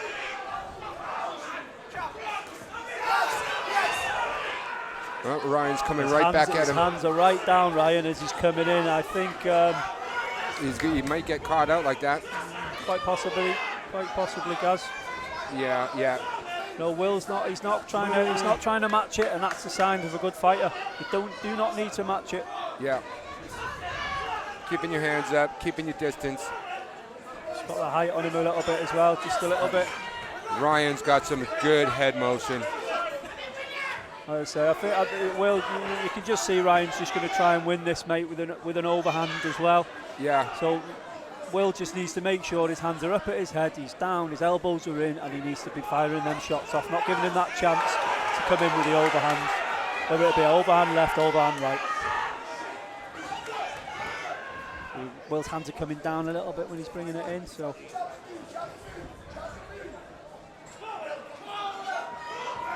Oh, we're on 4 2-minute rounds here, are we? 4 2 minutes? He's looking to do a little duck and a dive and then come up over the top of the right. His right hand's right down, Ryan's. Now he's either planning to drive it through. He hasn't seemed to do it, or even an uppercut would have been all right as he's coming in. With your hands so low, it's ready for that. He could be loading it, you know, and that's That's what it looks like to me. But saying that, I haven't seen him throw it out yet. You would have thought by now you would have thrown out one of your weapons. You know what I mean? Will's throwing some good combinations. Ryan's head movement is very good. Yeah. But I'd like to see his hands up a bit higher. I'd like to see them punches hitting his gloves, not his head. You know what I mean? Yeah, absolutely. It's all right having good head motion and being able to bob and weave your way out of the punch, but you're right. But also have your hands up at the same time. Yeah. But you like to feel around for the first round. You never know what's going to happen in these next 3 rounds.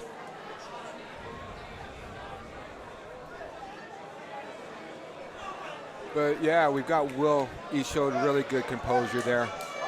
Yeah. Kept his hands up, like you were saying, all the way through. Seconds out, round 2. But you can see Ryan and the lads and Oshan, they would have drilled that into him, because the lads, they fight the same. You know, they're solid, their hands are up, and they're just continuous, solid. Yeah. He's not getting phased at all. Ryan's obviously going to struggle a bit because of the height difference. You know, it's not massive, but it does make the difference.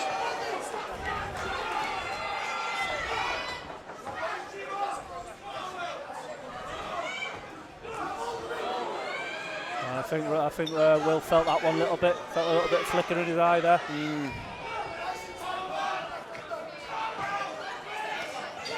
Nice hook to the side of his head there.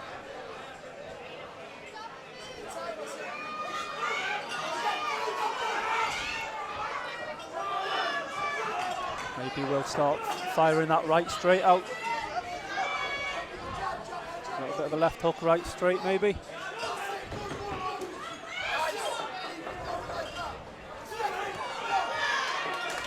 He's fighting a good fight though, he's using his jab. Yeah. Jabs win fights. I was just about to say that as well. Keep the jab going.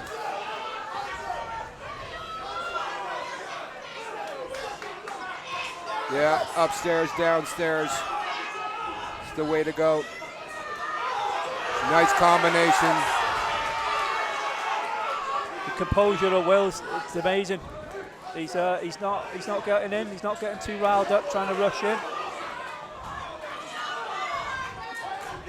Ryan's coming in, Will's just covering up, taking it, and then returning. He's put his hands up maybe a little bit clearer with him. So we got Will using the entire ring as well. Yeah. That's what it's there for. You don't have to stand toe to toe. Moving around, making an angle. Ryan's definitely got a lot more in the tank. He's not looking tired. He's just, I don't know, maybe he's got a game plan. Ryan Williams. Yeah, yeah. Ryan, maybe he has, yeah. But Will keeps fighting the fight he's fighting. Spot on. Yeah, I think you might agree with me. Will's actually fighting his own fight. Yeah. And he's not getting drawn into No, he's not. And it's so easy to get drawn in. Somebody hits you with a good shot and you get drawn in. It's a nightmare.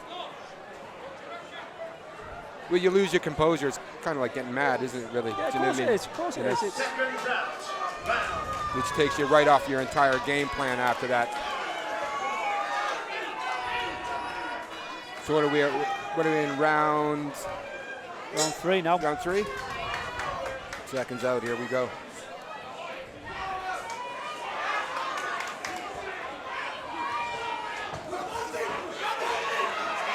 Yeah.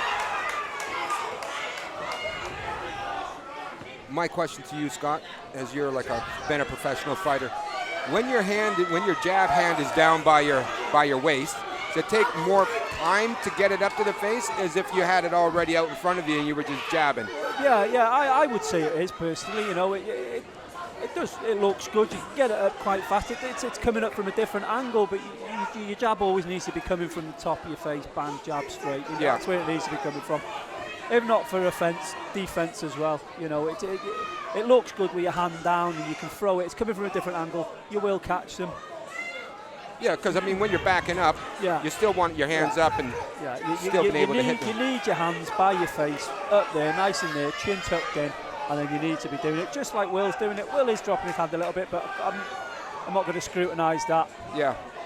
Ryan's hands constantly really down there. He is throwing it, he is catching it, but it looks like he's trying to load up for that one punch. I think he's getting frustrated with Will now. You know, all Will needs to do is just fight the fight.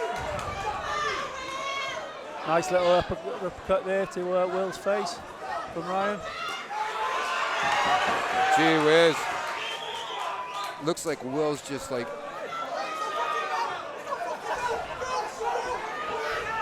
Will picked up the pace. I think they both thought the bell went then.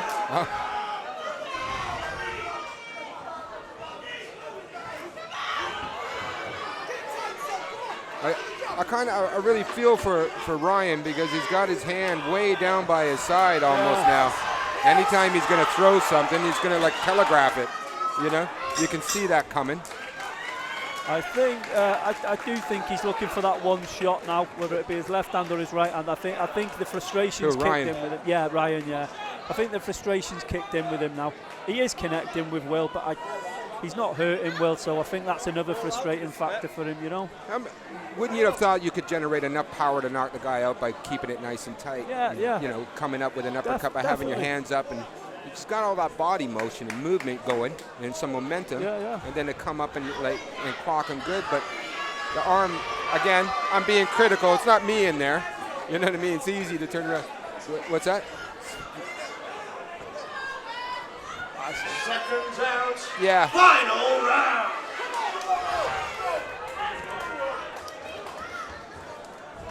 It's the last round now. I believe Ryan needs to do a lot more in this round. Yeah. He needs to apply the pressure constantly now.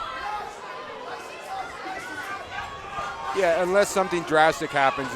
Yeah, this is. I would have said that it was Will's. I would, yeah. I think just technically, he looks like he's won it.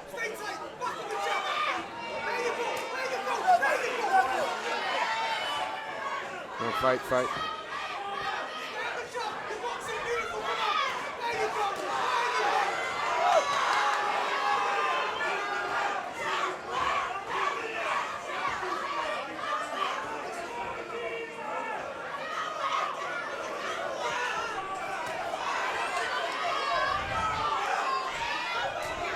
His corner, Will's corner is telling him to come forward on him. Press, yeah.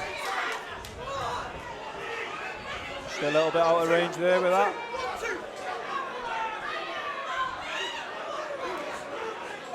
There's a nice two-punch there. Got him in the corner. He's going to finish him. Nice. Good straight jab. Good cover up by Will. I definitely think you're right that we've got Ryan trying to knock him out with a great big huge haymaker. Yeah, but to be honest with you, this late into the fight, guys, I think that's all he can do to win the fight. Yeah. I don't think he's ready to be knocked out. He still looks a bit solid. Well, Ryan looks a little flat on his feet at the moment, though. Yeah. This could be it. Probably much longer in this round. Right on the bell. Very good fight. Good technical fight from Will for me, yeah. Yeah. I definitely see. I think Will definitely had that. Good opponent, Ryan Edwards. Ryan Edwards. Yeah, he came. He put on a good show. Good fight. But unfortunately, I don't think tonight was his night. No.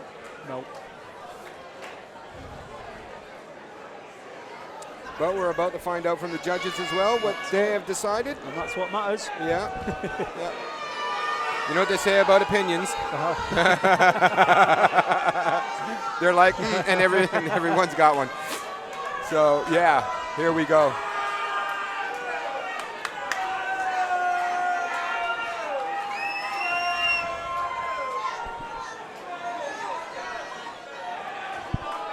I think the crowd have made up their own mind as well. Show your appreciation for both fighters going the whole distance.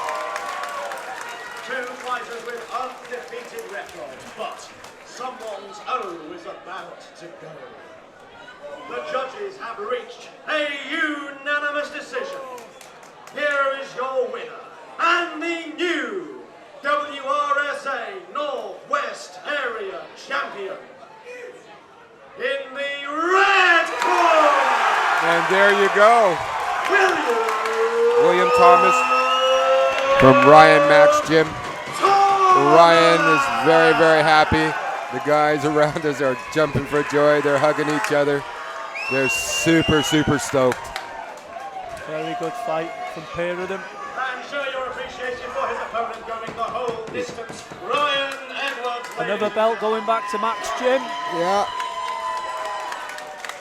More hardware or silverware. Yeah, that's it. Leatherware. Yeah. Well done.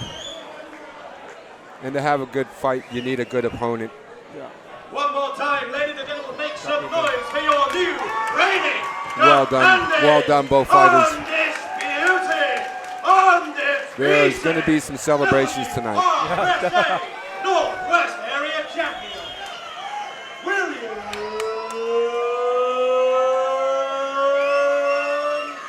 Thomas. Take him 25 minutes to get to the changing room now with all the pats on the back. Have more bruises on your back than you did for the entire fight. There we go. It's begun. This is a start. Up next, ladies and gentlemen, we have two of the most promising up-and-comers on the local scene. The following Dean contest Wild is from a Red Dragon Gym in Anglesey and Dion Owen from PMA Chris Pritchard's Martial Arts in Carnarvon. Both very good gyms. K1.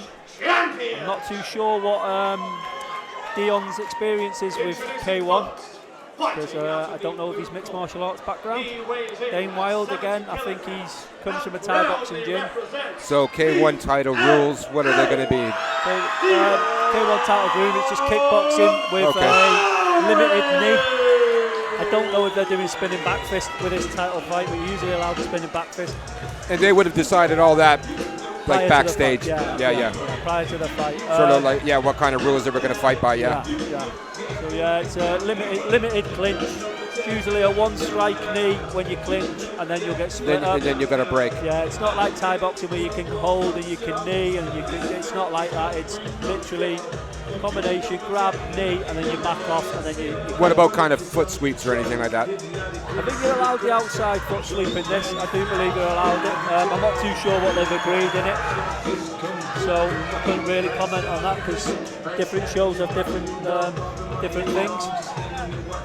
But no, I've no doubt this will be a really good fight. I've actually been keeping up to date with the way Dion's been training with Chris Pritchard and that.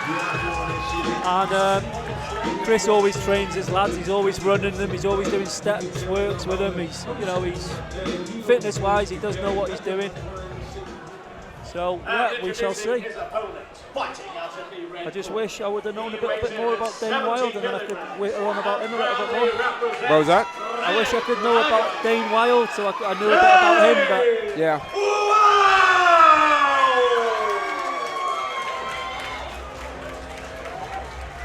So we got in the blue corner Dion Owen.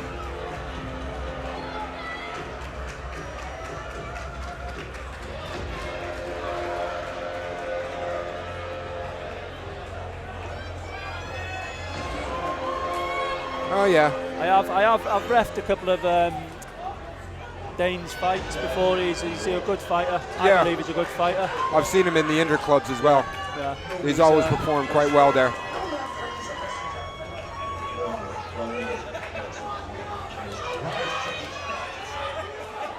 Ladies and gentlemen, the following contest is a K1 bout to be fought over three 3-minute rounds. And it is for the WRSA K1 Pro Welsh Championship.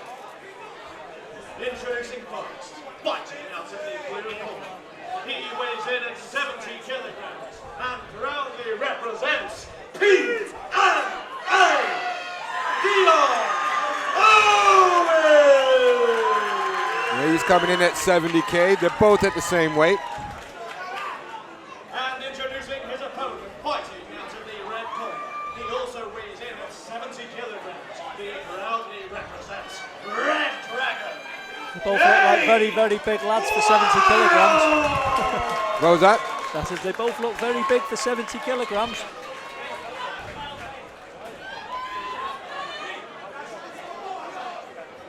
I don't know how tall they are. I think I'm roughly about 72 or something like that, but I'm 5'10 and a half. I'm 5'11, yeah, I'd say maybe the, what's his name, Dane's about that, yeah. Straight into it, Dane. And no shinies either. Yeah. So three 3-minute rounds this fight. It's a long time. Wow. Very long time to fight. For this, you really do need to be pacing yourself at this. Yeah. Really do. Yeah, 3 minutes. That's quite a long time.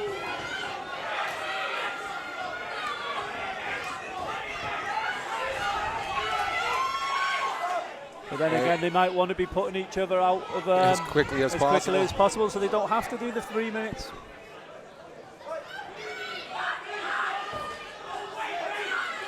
But this is it. When is it? At what stage do you think I should slow down? I've given the guy my best in the first round. Couldn't take him out. Does that mean I'm going to be able to take him out in the next 2 rounds? Well, this is something you've just got to work out, isn't it, really? Like you say, it's the pace they're going at now is a very, very good pace. Fingers crossed they can keep it up. Yeah, 'cause I was going to say, it's all right believing in yourself that you've got the capability, but do you have the stamina to take yourself there? Yeah. And the thing is, it's, Dane's throwing a few kicks. Dane's is kicking, but they could up the kicking rate a little bit more rather than punching to each other's arms, because that's very, your energy draining. I mean, I'm surprised that there isn't some sort of ruling that says you should have to throw a minimum amount of kicks. Because, I mean, what would you say? Like, can you imagine Mike Tyson getting in the ring with a kickboxer? Yeah, in K1 I wouldn't say so, guys. You do do enough in K1. Well, that was a very, very, very good punch. That was a very good straight punch there. Wow. I think that was right on the chin. He's take your time, brother. Take your time. You can see Dion's ready to go again with his punches. And he came up and was like that with the ref. I don't think you should be doing that. That's a very wise decision for Dane, just to cover up. It's a slip. Slip. Yeah, it's not a knockdown. It's a slip.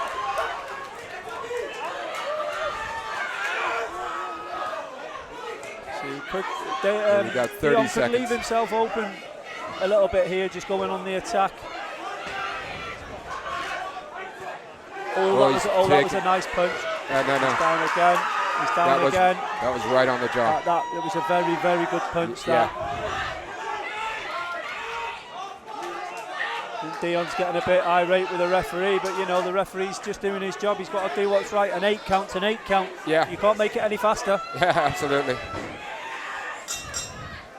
Saved by the Seconds bell. out, yep. Saved by the bell. Very good round for Dion. Yeah, is it? How are you pronouncing his name? Dane. Dane. I'm assuming it's Dane. And Dion, I could see he was getting frustrated, but the ref has gone over to have a word with him. Yeah. He could have a point deducted for doing that, and he doesn't need that. No, he doesn't need that. It's always leave it to the ref. You're questioning the referee's authority there, and it shouldn't be done. But who is God in there? At the same time, Dion is ready to go out there and stop the fight. So I can understand. I can understand to a certain extent. Yeah, you see blood, That's it. Perfect. You want to finish it off. Yeah. But at the end of the day, it's a 3-round fight. The chances are, if you've knocked the guy down once, you're probably going to knock him down again. Yeah. Seconds out. Round 2. So yeah, let's just listen to the ref. Oh, that was that twice down there, 10-7 round there for Dion.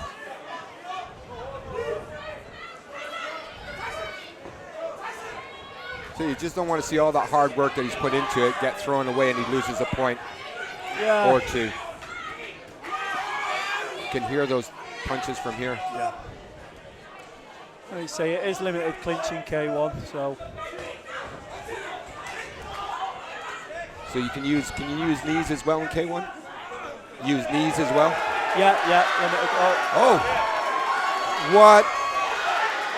What? We turned around and we missed that. We're going to see it in a second. Groin? Don't know.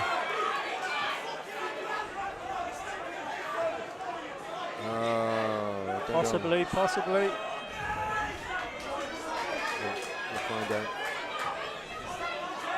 Clawed it back. Hold on.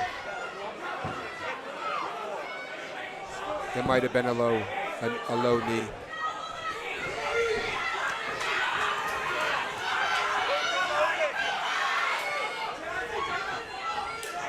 This is the Rumble in Clondidno. Yeah, definitely.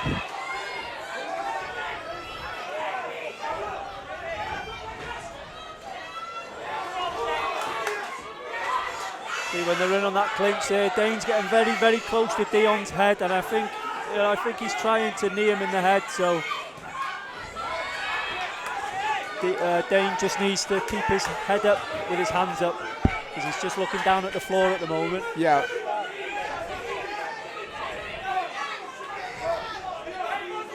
Dane's got some blood coming out of his left eye. It's going to be impeding his eyesight. Energy levels depleting a little bit now. Little high right roundhouse there. Would have been nice. What a battle.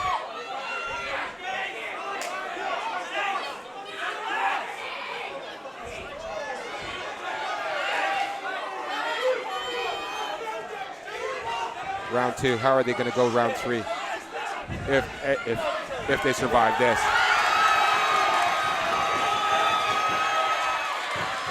Wow. I think he's hurting there. I think he's hurting.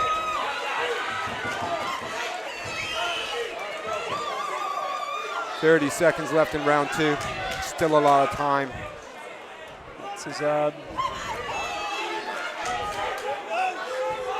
Dane's got the energy to come in now.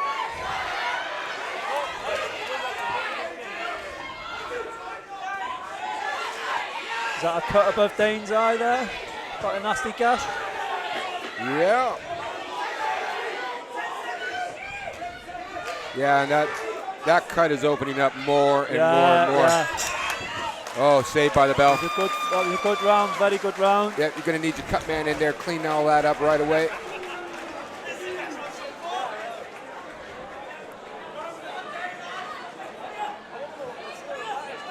We got Dion.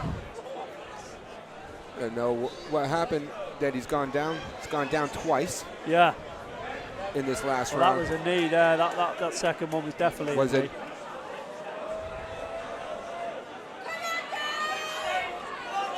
Didn't really. Oh, no, he kicked him when he was down on the floor. Is that what? So did he, yeah. Yeah. He's got a warning from the judge for that. Oh. Yeah, that wasn't even close to being out. Yeah. You kick him on the way down, not when they're lying back on the floor. Not on the floor. You can understand on the way down, you know, you're not sure if the guy's going back or he's stumbling or what's going on. You know, but once he's on the floor, should know better than that. Yeah. Seconds out. Emotions run away with it. Third and final round. If it's anything like the last two, mate, perfect.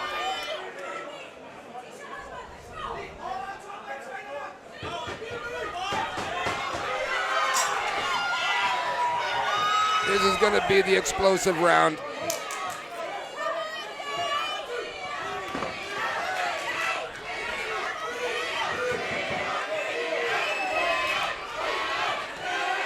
Oh, they're both up for the same punch there.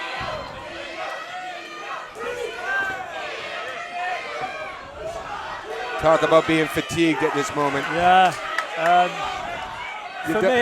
For me, Dane's throwing the kicks. You know, Dion is catching with his punches.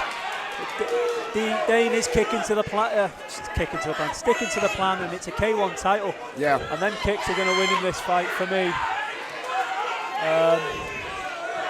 You know, K1 is sometimes scored on aggression also, but okay, they're both aggressive equally here. But oh. Dane is connecting with them kicks. He's chopping at that leg. He is. Just seen there. Yeah. Dion pulled the leg back a little bit there. I think he is feeling them now. We could be seeing another knockdown nice. in a second. Dion needs to start thinking about checking them legs. He's thinking now.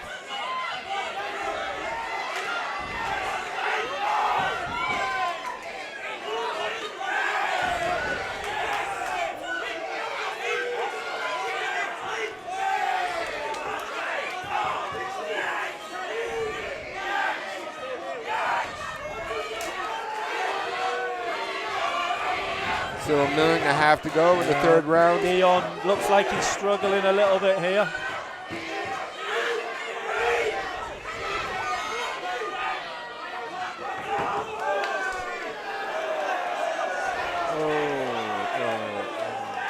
So we got a count going on.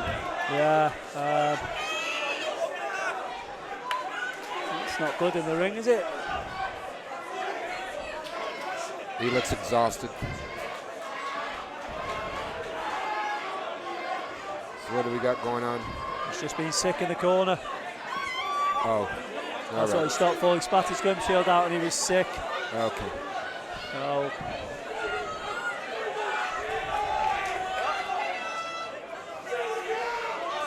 Be very surprised if Dyane doesn't work on that push kick now.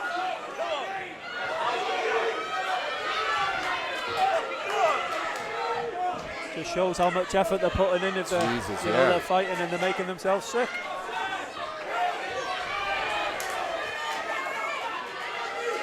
"20 seconds of this fight for me.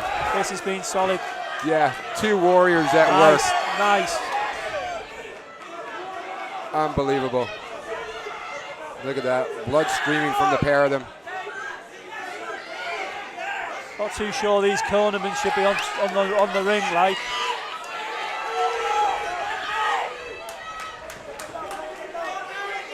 Yeah, been told to get off the corner.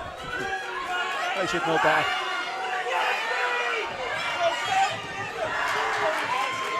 Oh, a knee to the head.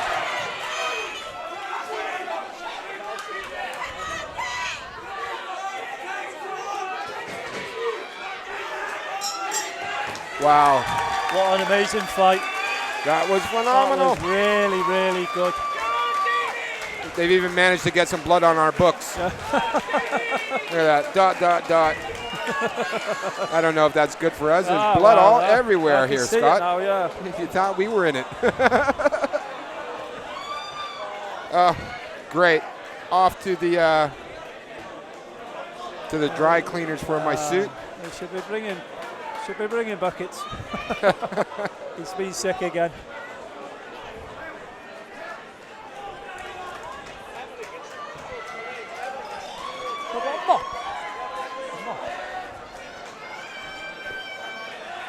They're using blue.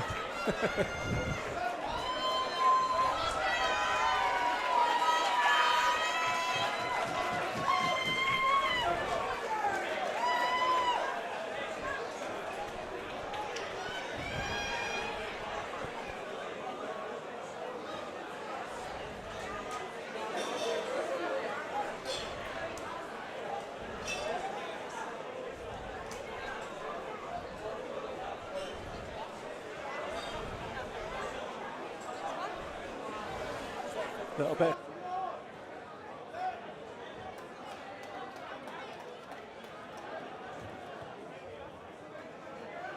Ladies and gentlemen, before we announce the winner, wow!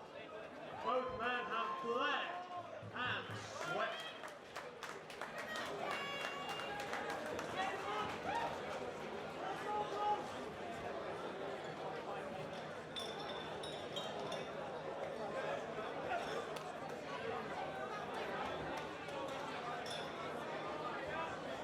Ladies and gentlemen, they've both left it all in the ring. Show your appreciation for both contenders. An indomitable fight spirit like that. Neither was ready to give up.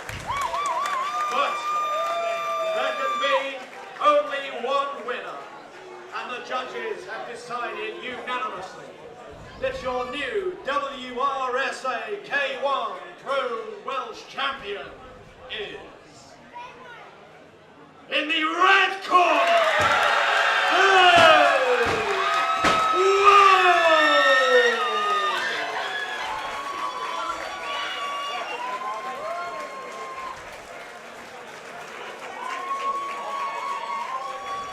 And you called it, Scott. You called it. You'd made that decision that it's a K1 fight. The rules are, these are the things that they were looking for in the fighter. Yeah. And beyond the shadow of a doubt. It's a K1 kickboxing fight, you know, it's in the name really. They both fought their hearts out there. You know, there was people getting dropped left, right and centre.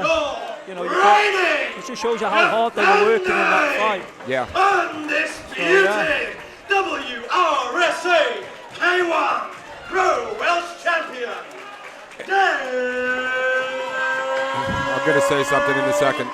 Wow! It must be an amazing feeling to hold that belt up in the air above your head. Definitely it is. Especially when it's been a hard fight. Yeah, it's a great feeling, mate. It is, it really is. It just shows you all your hard work that you've put in for the fight on the night, and that happens.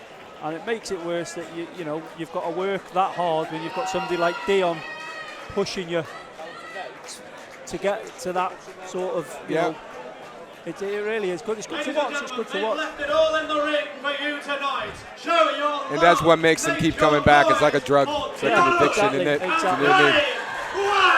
Because as good as it feels right now, yeah.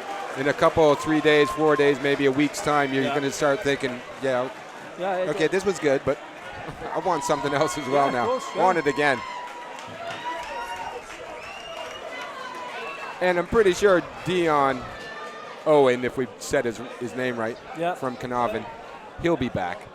100%. I don't think that's the last we've seen him. You can't be that good and that hard and that. The pair of them in that fight was fight of the night for me. That so far. I know there's only one fight left, but we'll see how Erik Zilka and Claudio Iancu get on. Trophy from FTA Consultancy. A tomahawk steak. Oh yeah, that's from the Indulge restaurant, isn't it? So from the Indulge restaurant, which is somewhere here in Clandidno. If I find the address, I can tell you a little bit more about it. It's a family-run restaurant. We got a cocktail bar offering tasty seasonal food and a nice drinking atmosphere in Clandidno.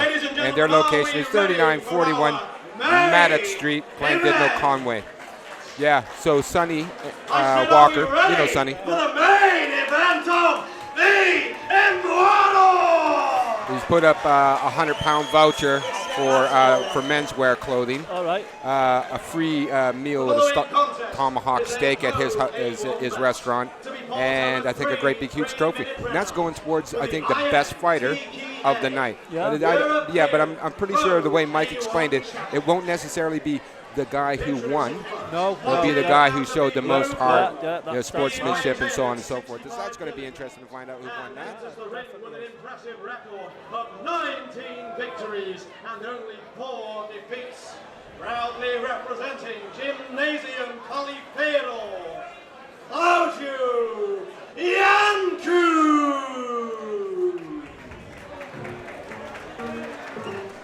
Do we know anything about Claudio Iancu? Where's he from? Okay, so I had a little bit of information from him. He's Romanian, but he presides in Italy. He's had 19 wins and 4 losses. Right.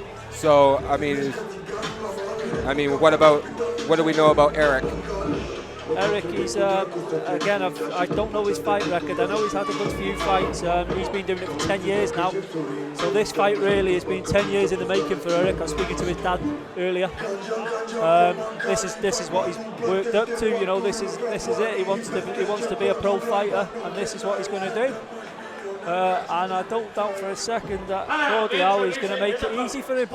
No, you know, absolutely not. Which either way, it'll make the prize even sweeter, won't it? Exactly, yeah.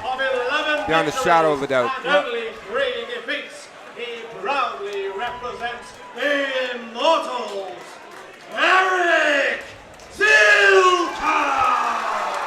Here is the hometown champ, the hometown hero, let me put it like that. He's got all the backing here. The girls are screaming. I think that was the boys, guys. Don't let Erik's girlfriend hear that. There's competition. We've got Erik's dad in his corner as well, Thomas. Thomas is a great fighter himself. Yeah, well, I even, talking to Thomas was saying, you know, his son is kicking really hard now. And Thomas himself is into Thai boxing. And if he's saying that, he can really feel it. He's not going to be lying, is he? Oh, that's it. You know?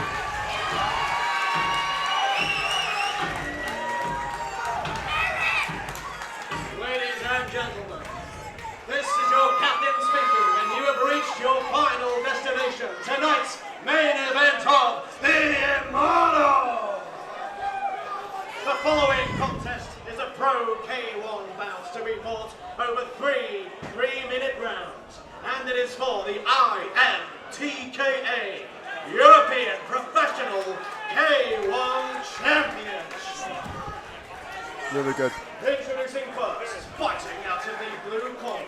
He weighs in at 65 kilograms and has a record of 19 victories and only 4 defeats. He proudly represents Gymnasium Calipero, Claudio Yanku. Again, he doesn't look fazed by the crowd. And introducing his opponent, fighting out of the red corner. He weighs in at 65 kilograms and has a similarly impressive victory, 11 victories and 3 defeats, proudly representing the Immortals, Erik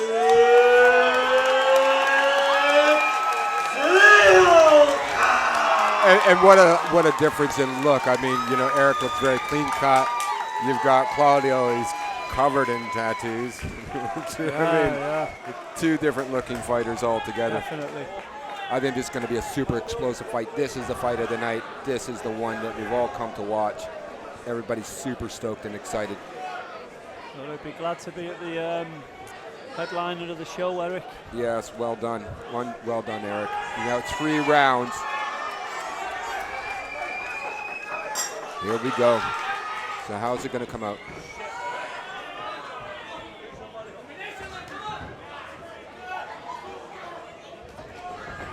Nice.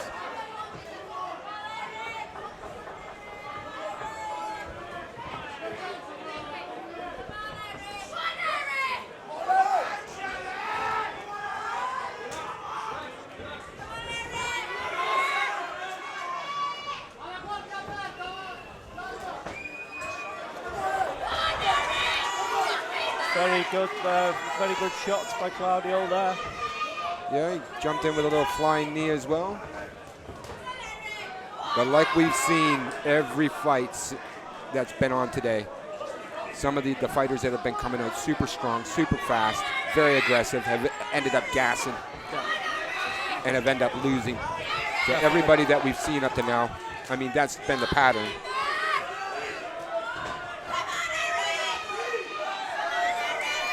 But Erik's a strong lad. Erik is, yeah. He doesn't look like he's getting involved in any bust-ups with him. He wants to pick his range. He wants to pick his pace, and that's the way to do it.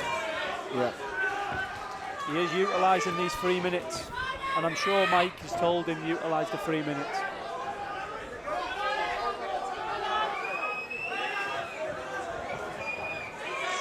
Claudio looks a bit tired.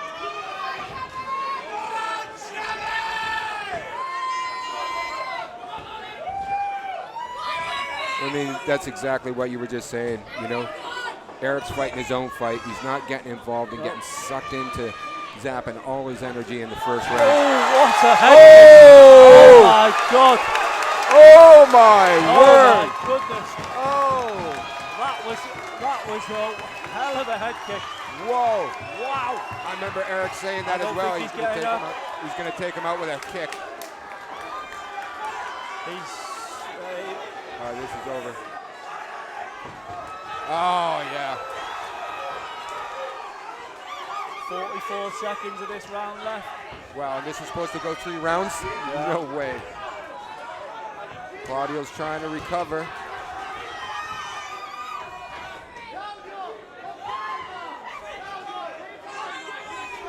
Owen again, it's coming again. Nice, I thought Claudio's feeling them. Yeah. Claudio's got a now little bleeding. cut on his eye. He does, on the left side of his eye.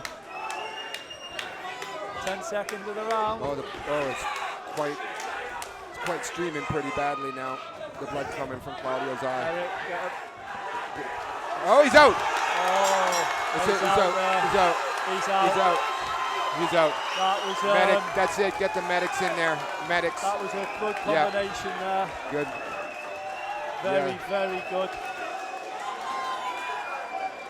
You know, So Claudio's still out. Yeah, he is.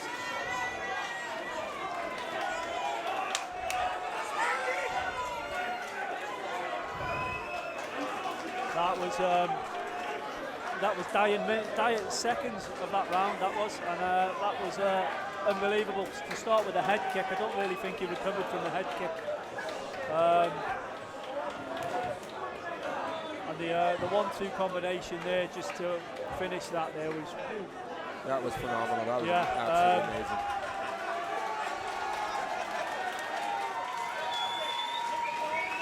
Technical fighter, totally technical fighter, Claudio there, but it just shows this is what happens. This is it. I think he kind of gassed himself out as well. You know what I mean, Scott? Yeah, I do know what you mean. Yeah.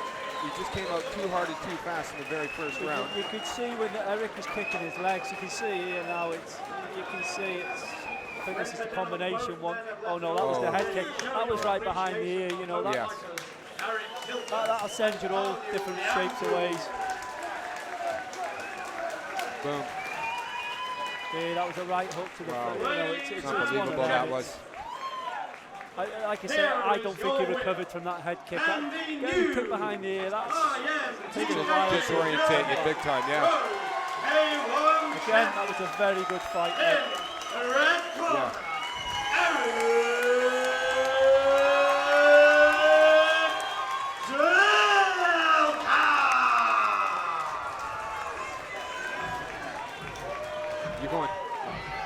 Nice for doing it with you, Gary. Nice one. Hopefully we'll be Hey, thank you, Scott. Very well. If it wasn't for you, this thing would have flopped. Thank you, sir. Nice one. Thank you very much. Yeah, you have a great one. All right, buddy.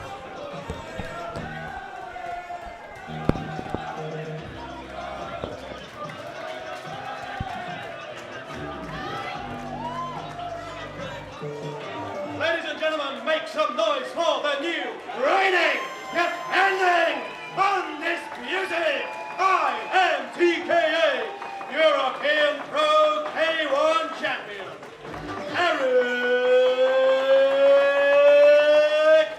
Zilka!